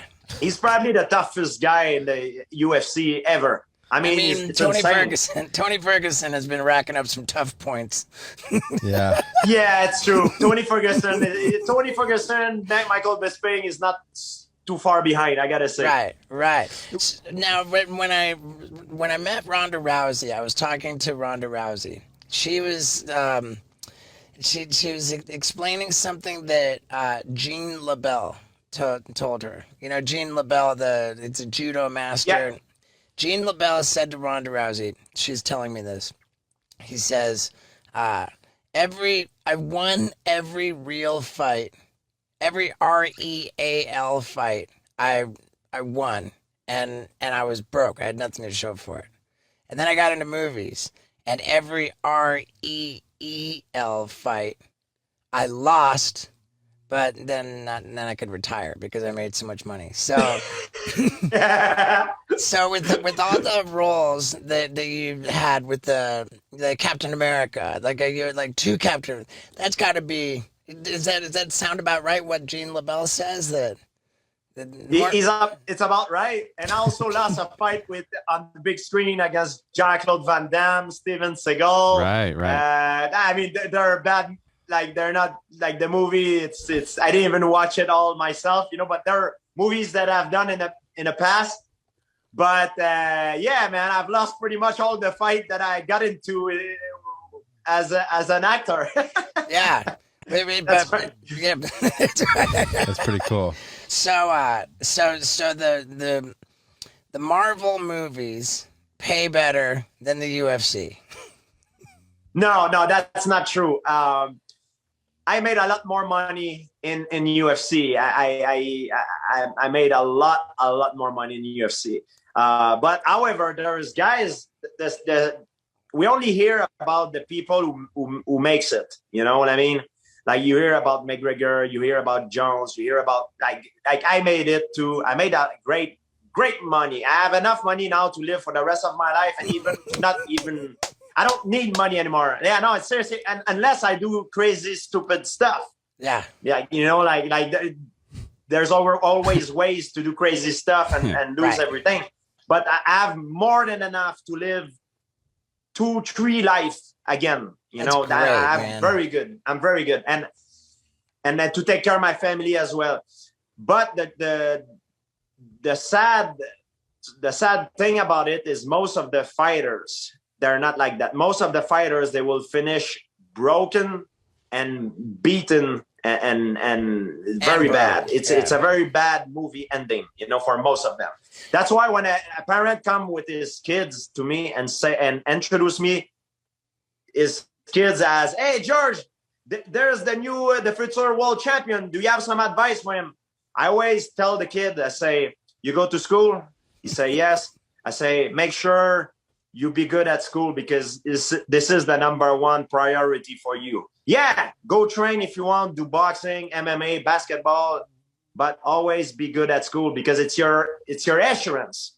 If in case something doesn't work, at least you have an assurance. You can have a real job, because if you put all your eggs in the same basket and you only want to become a professional athlete, and if you reach the age of, for example, late 20s or 30s, and you realize that you cannot make it, damn, it's too late. You have nothing that you can fall into to catch up and make yourself for the money that you have lost. So I tell the kids, yes, try to make it big, try for a career, but stay at school. And it's same thing, not only in fighting. There's one on 100,000. Same thing in baseball, basketball, hockey, everything. Yeah. So the odds are very, very, very low for you to succeed. And it's not because I made it that I'm going to tell your kid to make it as well. I think that's fantastic advice. Mm-hmm. What how much does a good manager play a part of all that? I mean, you're with Aaliyah Aziz, right? Like at a certain point, are they just sending you over the same contracts, or is he just kind of like helping you negotiate for more and more and more and more every time? No, I'm with the CA, and I was lucky before I got with CA. I had advice from friends that were my friend before I was popular. So I always had great guidance, because a career of an athlete, especially in combat sport, it's not a straight line. And sometimes it's like when you play poker, you have to bluff. And I remember times that, man, I'm going to tell you the truth. My first fight in UFC, I made $3,000 plus $3,000 to win. My first UFC title fight against Matt Hughes that I've lost, I signed for $9,000 plus $9,000, and I lost that fight. So I made only $9,000. My first UFC fight. I made my first $1 million. I remember around my fight against John Fitch. And the reason why I made my first million, I would not have made it if I would have not have played my card well. And my advisors would not have advised me well. So what I did is, the way it works in UFC, and if there's young fighters that listen to me, take some note, because it's very important what I'm talking about. If you want to retire money, to make enough money for the rest of your life and not be broke when you finish, pay attention to this. So UFC, they're not my friends. They're my employer, and they're there to make business. They run a business, and it's okay for me. So I have to look for the best of my interests. So the way it works in UFC is when you sign a contract, normally they try to make you sign a contract for multiple fights. So you know how much you will make for your next fight, your next one if you win, and next one if you win, and your next one if you win. And let's say you sign for a 5-fight contract, you know how much those 5 fights will give you if you win. And normally, as you go in your career, that if you're successful, of course, that means your stock goes high. So when you're at your 4th fight and you have one more left, because your stock is high, they don't want to lose you. They don't want you to go to fight for other organization. So they want to keep you. So they don't want you to finish their contract. So before your last fight, they're going to try to renegotiate with you. And they're going to offer you something.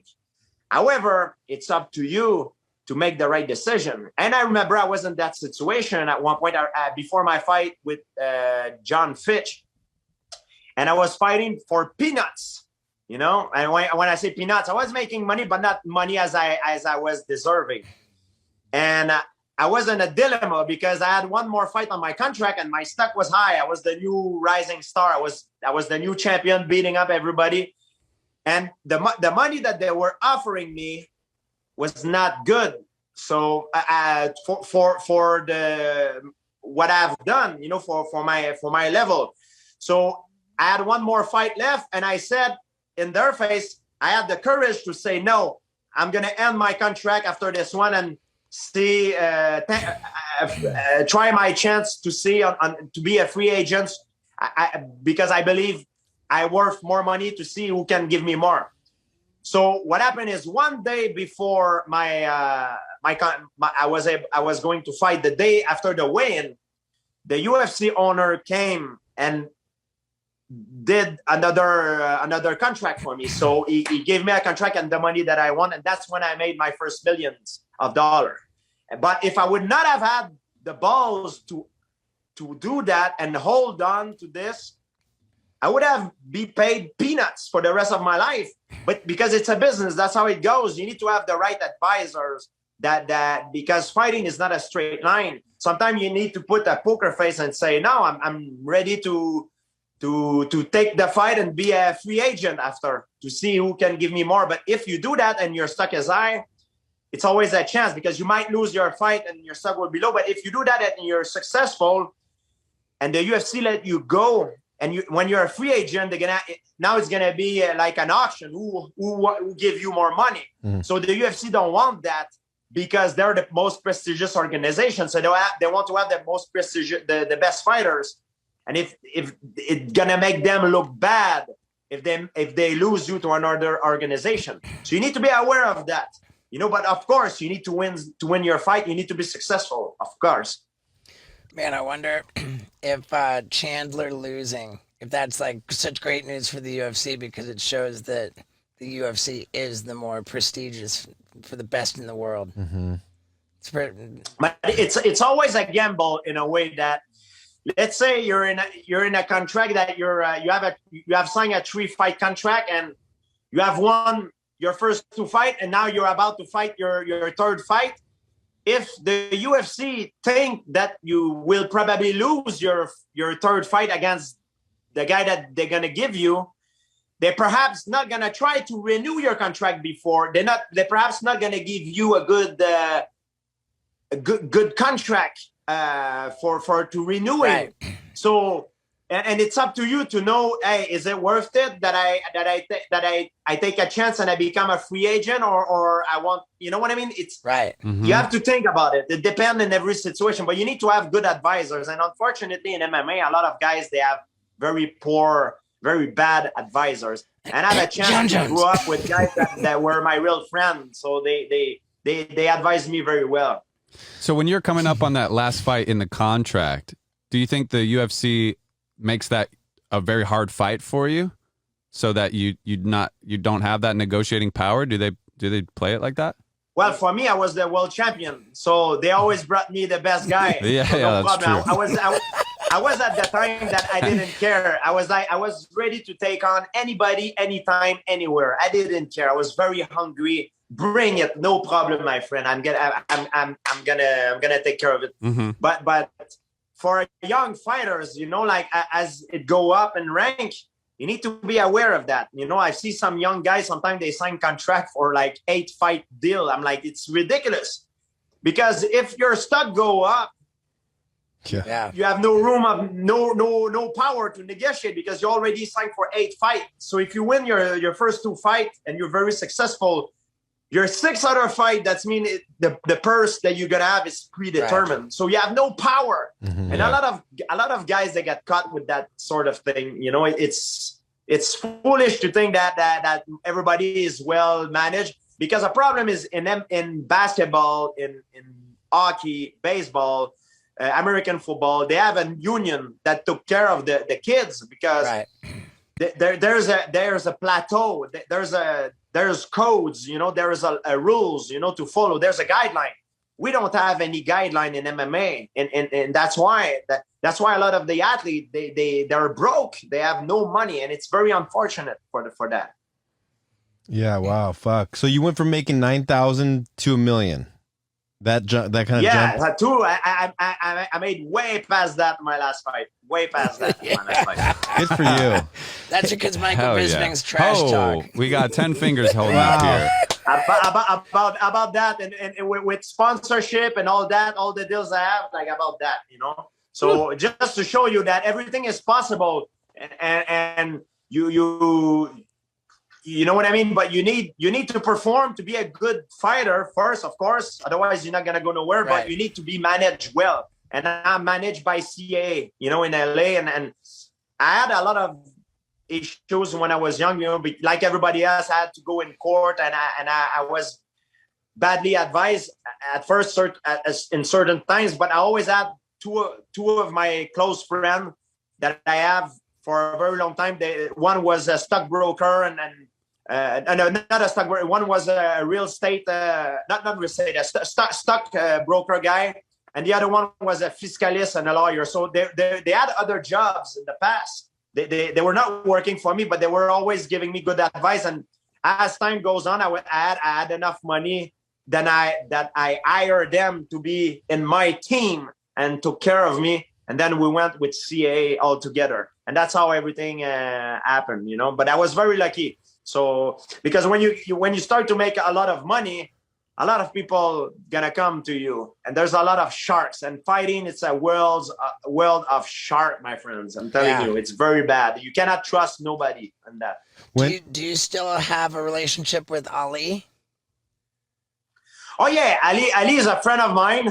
Ali, I know him when I was poor. I didn't have money. I stayed in his house in New York. Ali is a good friend of mine. We text each other sometimes. Yeah, Ali is a manager. He does not manage me, but he manages other fighters.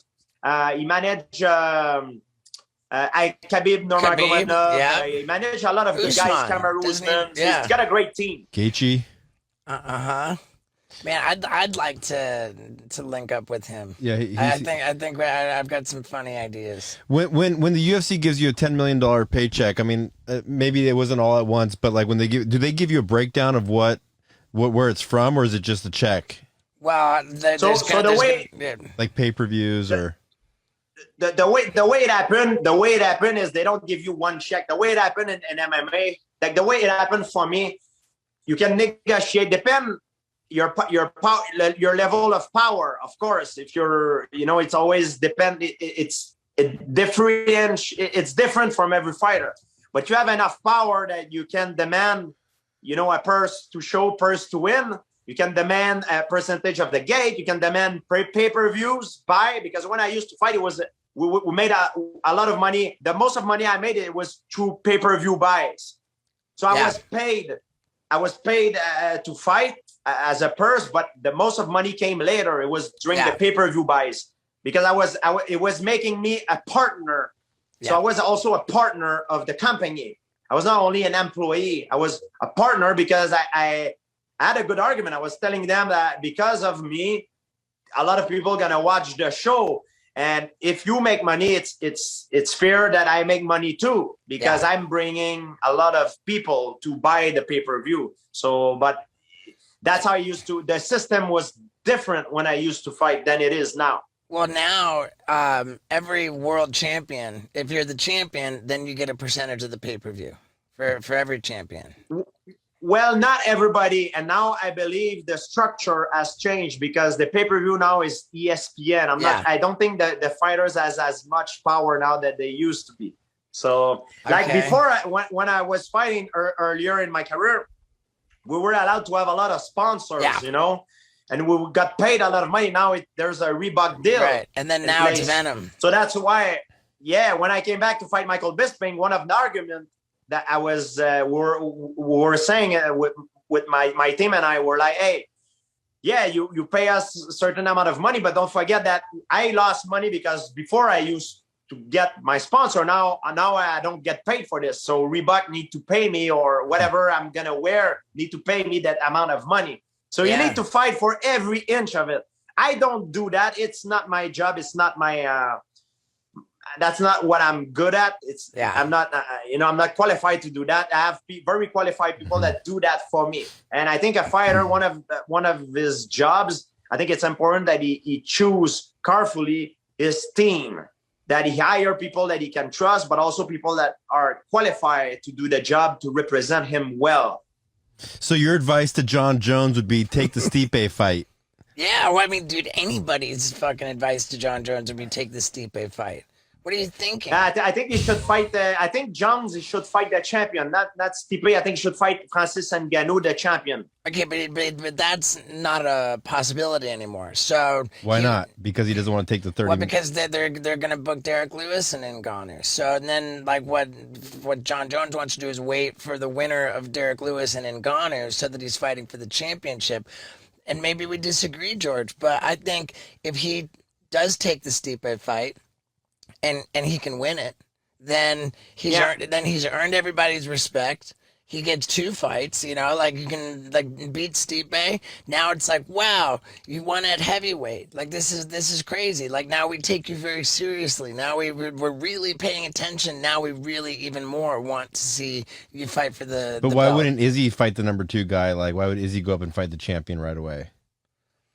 I believe if I'm John Jones, because this what we talk about, that's what we talk about. It's like chess game, because these are big important decisions that you make, and because fighting, there's no way. It's always a question of odds. Doesn't mean if you think you're gonna beat one guy, doesn't mean that even if the odds favor you, doesn't mean that you're always gonna win. And I think it would be a mistake for John Jones to fight Stipe. I not because I believe John Jones will beat Stipe, but however, why taking the risk of fighting Stipe when you can wait and fight for the champion if you can, and collect 2 belts. And then after, John Jones is the greatest of all time. If he does that, like, man, he can run off to the sunset. Sunset, his stock will be as high as more higher than anybody ever. And another world will open for him, as he retired. He could do whatever he wants. The problem is, guys, they hang there in a sport for too long. They are considered the best, but they hang there for too long. So now their stock goes down, and they retire as their stock are down. So when they retire, the door does not open for them, because they're already broke. You know what I mean? Their stock is bad. Yeah. So that's why you should retire on top, and everybody keep fighting for different reasons. I do not like to fight personally. I did it because it gives me my life, my freedom, and I love it. I never liked to fight. I never enjoyed it 1 second. I hate it. It was that not knowing if I was going to be badly hurt or humiliated. For me, it's unbearable. That's why I'm a big fan of you guys, what you guys do in the Jackass movie. You guys are completely insane and doing it for fun. I wish I could be like that. I mean, you guys are completely insane. I don't do it for fun at all. I do it for attention. I'm an attention whore. I love these drinking. Man, He's the best. Dude. George St. Perrier. Yeah. I love that. Hey, what are you thinking about on a world title fight? The cage closes. Are you just zoned in on like different moves and techniques, or are you just kind of just waiting for the bell to go? Like, what's going through your head before they go ding, ding, ding? And do the nerves stop at the first punch, or do they kind of just what's that like? I mean, I just can't imagine being in the cage. I if you want, I'm gonna give you a little tour of how I lived through the week leading up before a fight. Awesome. Because it start for me. It start much earlier than that. It start when I signed the contract, even before I signed the contract. Because I'm thinking, I'm watching one fight and I'm like, maybe I'm gonna fight this guy or this guy. Normally, when you're a champion, you know who you're gonna fight next. You know the possibilities. You know that you're gonna fight the winner of that fight.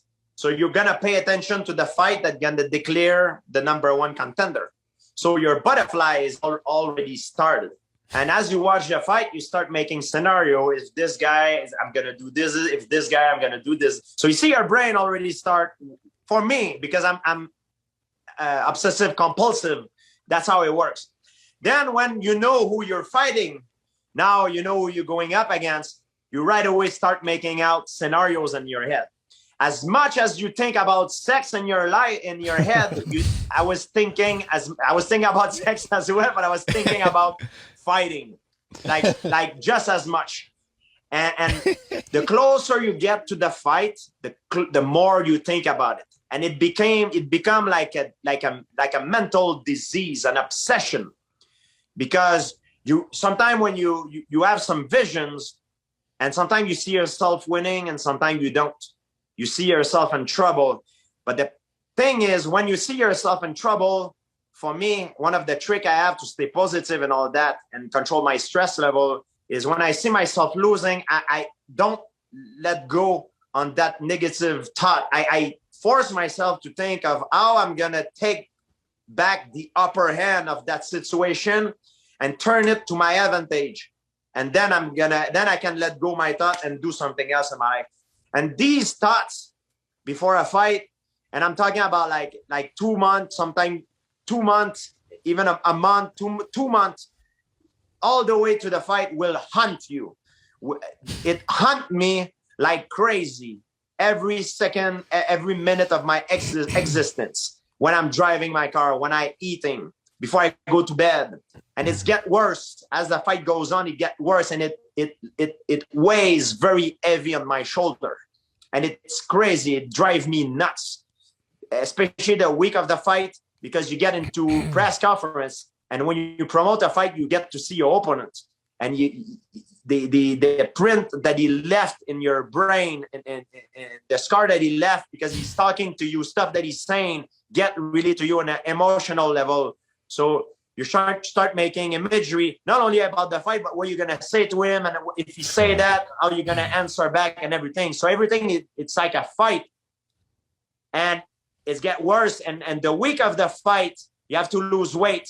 And when you lose weight, it's not a pleasant experience. And when I'm cutting weight, it's very hard. Sometimes you want to give up, you want to get out of the sauna, but I'm thinking that my opponent is right next to me, and I'm not allowed to show any weakness. So until I've made weight, I don't show any weakness. Then I make weight, I go to the weigh-in, and I'm going to tell you the truth. The night before the fight, I never sleep well. Never.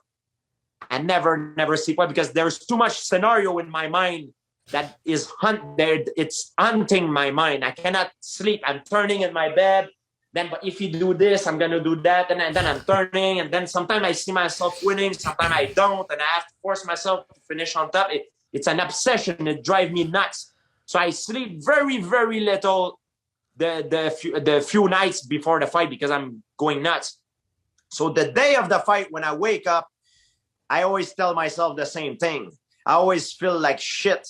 And I'm always like, man, I don't feel good today. I feel like shit. Like, man, I don't know. Probably because I don't sleep well the night before. And I thought at one point when I was young that this would go away. And with the experience, I will be able to feel better with that. But it's getting worse every time because every fight is bigger than the last one. And with time, you realize that it's normal. And that stress, that fear, you cannot let it consume you, because fear is like fire. It can help you cook your food, but it can also burn you. And I know that fear and stress will help me to increase my reaction time, my decision-making time. So it's my friend, and I embrace it. I want to be afraid, because I know if I'm not afraid, that's me that does not care about what's going to happen. And I might not be fighting at the best of my abilities. So I'm going crazy the whole time. I'm going nuts. But as a team, it cannot be any weak link, so I have to showcase confidence in front of my trainer. So when they ask me, hey, are you okay? I'm like, yes, man, I'm ready to go. I can't wait, man. It's going to be fun. Can't wait. Even though deep down inside, I'm lying because I'm scared as hell. Fuck. And I'm very uncomfortable. I'm terrified. Because I'm thinking, I'm like, man, maybe I'm going to be humiliated or something. I'm going to get knocked out, cold. But this fear makes me be better and perform at my best. So all that day that I'm fighting is the longest day of my life. It's crazy because so much stress going on until I go to the locker room. And when you go to the locker room, for example, in my last fight against Michael Bisping, it was crazy because it was like my locker room was cursed. All my training partner was getting knocked out. All the guys from my team were getting knocked out. They were all coming back in the locker room, all messed up, all like with an ice bag on the head, like knocked out. Like it was bad. So I was like freaking out. I started thinking to myself, I was like, man, maybe it's a bad day. Maybe we're cursed, or even though I'm not superstitious, I'm like, man, maybe in my gym, what we do is not right. Maybe we don't do the right thing, and we you know what I mean? We're all has been, maybe things we're not as good as we think. Maybe we need to change our methods. And then the fight get close. Then you watch the fight on TV, and you never know. You try to predict at what time you're gonna go on. You're the last fight, so you see some guys getting knocked out, and you're like, okay, now I need to warm up because it's coming up soon. And as you warm up,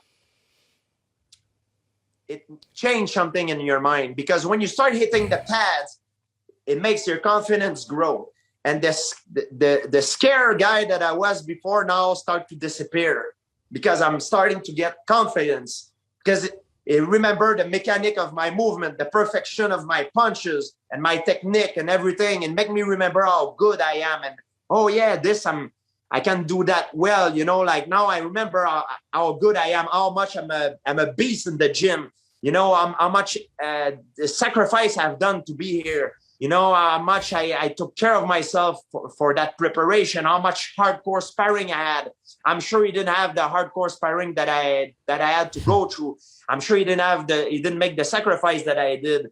I'm sure he didn't fight those beasts that I had to fight during my training camp. I had to go through hell to my training camp. I'm sure he didn't go through the same hell that I did.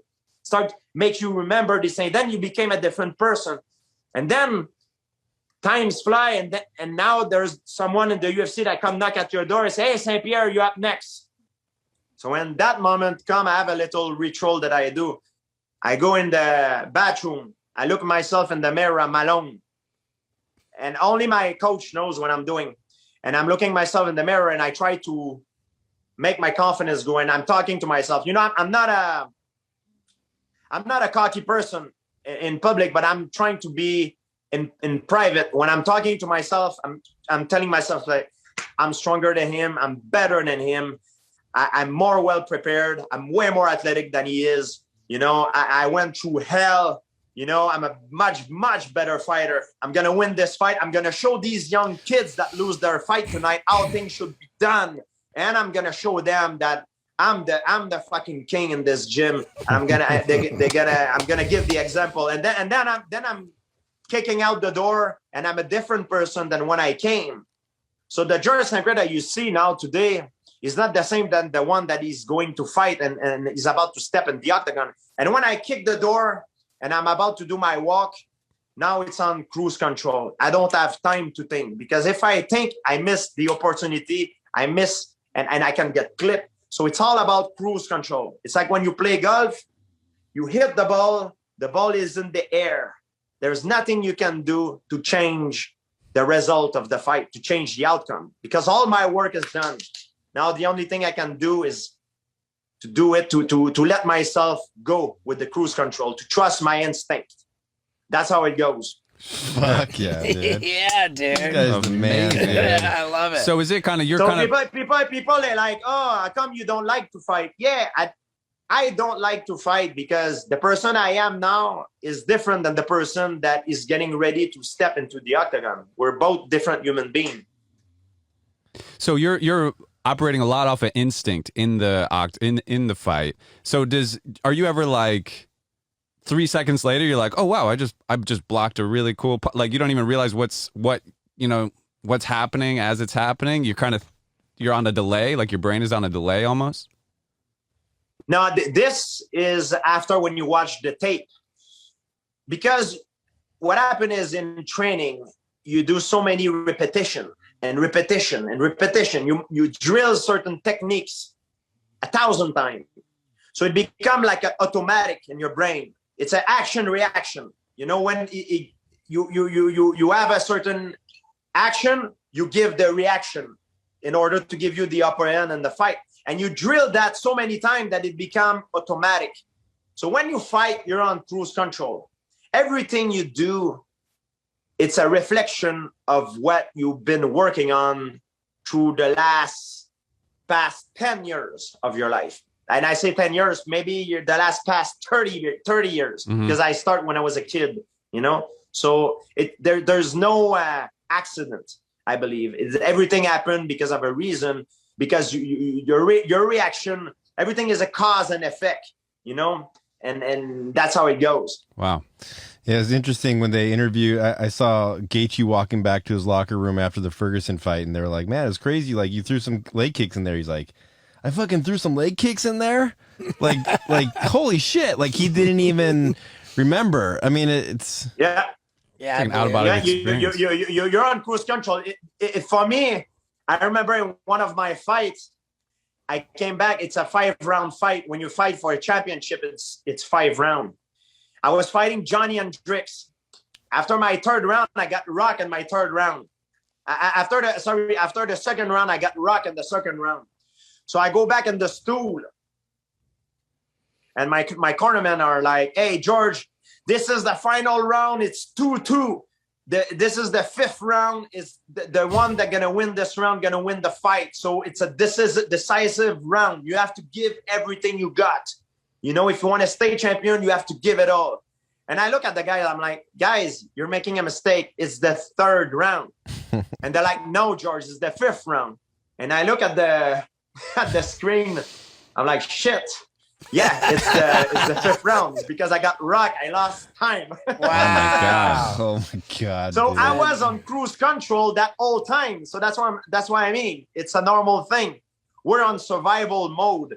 You can say I play baseball, I play soccer, play basketball, but you don't play fighting. And this is something that we all have inside of ourselves. I can put anybody in a situation that he's going to have to fight, either to protect himself or to protect someone that he loves. I can put everybody. I don't care, the nicest person. I can put it in a situation like my mother, who's the nicest person I know. I can put her in a situation that she would be forced to fight in order to protect her kids. She will. She cannot do it well. Of course, she's not a fighter, but she will. So fighting, we can all relate to it because it's something that we all have to do at least once in our life. You know, like it's something that we can relate. It's in our most basic instinct. That's why it's not like playing basketball. It's fighting. It's different. And the proof of that, if you don't believe me, look at what happened if you go watch a basketball game or a baseball game and a fight breaks out in the in the crowd. You will stop watching the game and look at the fight, because the fight is threatening. It's threatening you. It has something different, a different appeals to what is going on as a game. Maybe you don't like that sort of entertainment, it's not an entertainment that is made to everybody, but everybody can relate to fighting. Mm-hmm. Yeah, That's crazy. So on the platform where you teach people the MMA, where this is, you say you can put people in these situations, and that's how you do it on the platform. You put people in the situations on the platform when you teach people. Yeah, what I do is I teach them the basic fundamentals of mixed martial arts. So what they do, they can train like a fighter, the same movement that we do, except they don't have to get the same damage that we have to get when we're training for a fight. You don't get brain damage, so they can train. They can repeat the same movement, and I explain the details of how to do it well. And how do they stay in shape at the same time. And how do people get this training from you? How do they find the platform? This is it's called True Connect, TV.fit. It's on your cell phone. You can download it, TV.fit. And my program is called Strike. TV.fit. Fit. My program it's Strike. There's many other programs. There's like yoga, there's stuff for track and field, like whatever. But my program it's Strike, like a strike. Okay, good. Do you have a program on there to teach guys how to pick up on chicks? Because I feel like you got all those dialed in, man. That maybe would be my next one. For sure. All right. So we send people to George St. Pierre's Strike on fit.tv. TV.fit. Yeah, TV.fit. TV.fit. And we send them to buy Hydro Revolution. Yes, sir. Hydro Revolution. And you can have the GSP bundle, and you can go to TV.fit, the program Strike. Okay. And what about your social media? My social media it's George St. Pierre. It's on Instagram at George St. Pierre. No dash for the Instagram. All right, good, man. What an amazing conversation. What an amazing person, man. So cool. And on his birthday. Yeah, I feel like it's our birthday. Right. It's really, man. We got to do this on your birthday. I'm very glad to talk to you guys. It was a pleasure. Hey, man, the pleasure is ours, and thank you so much, man. Yeah. Man, keep doing what you guys do. You look great. Steve, you look great, man. In fact, I'm glad a guy like you normally could have died maybe 25 times, but I'm glad you're looking good and everything, man. You guys are good. Hey, thank you so much, man. Right on. Man, GSP, dude. Just telling you how it is, man. I really like that guy. And I love the UFC, man. And I love Liquid Death. That's all I got. Fuck yeah, man. Thanks for hanging around until the end.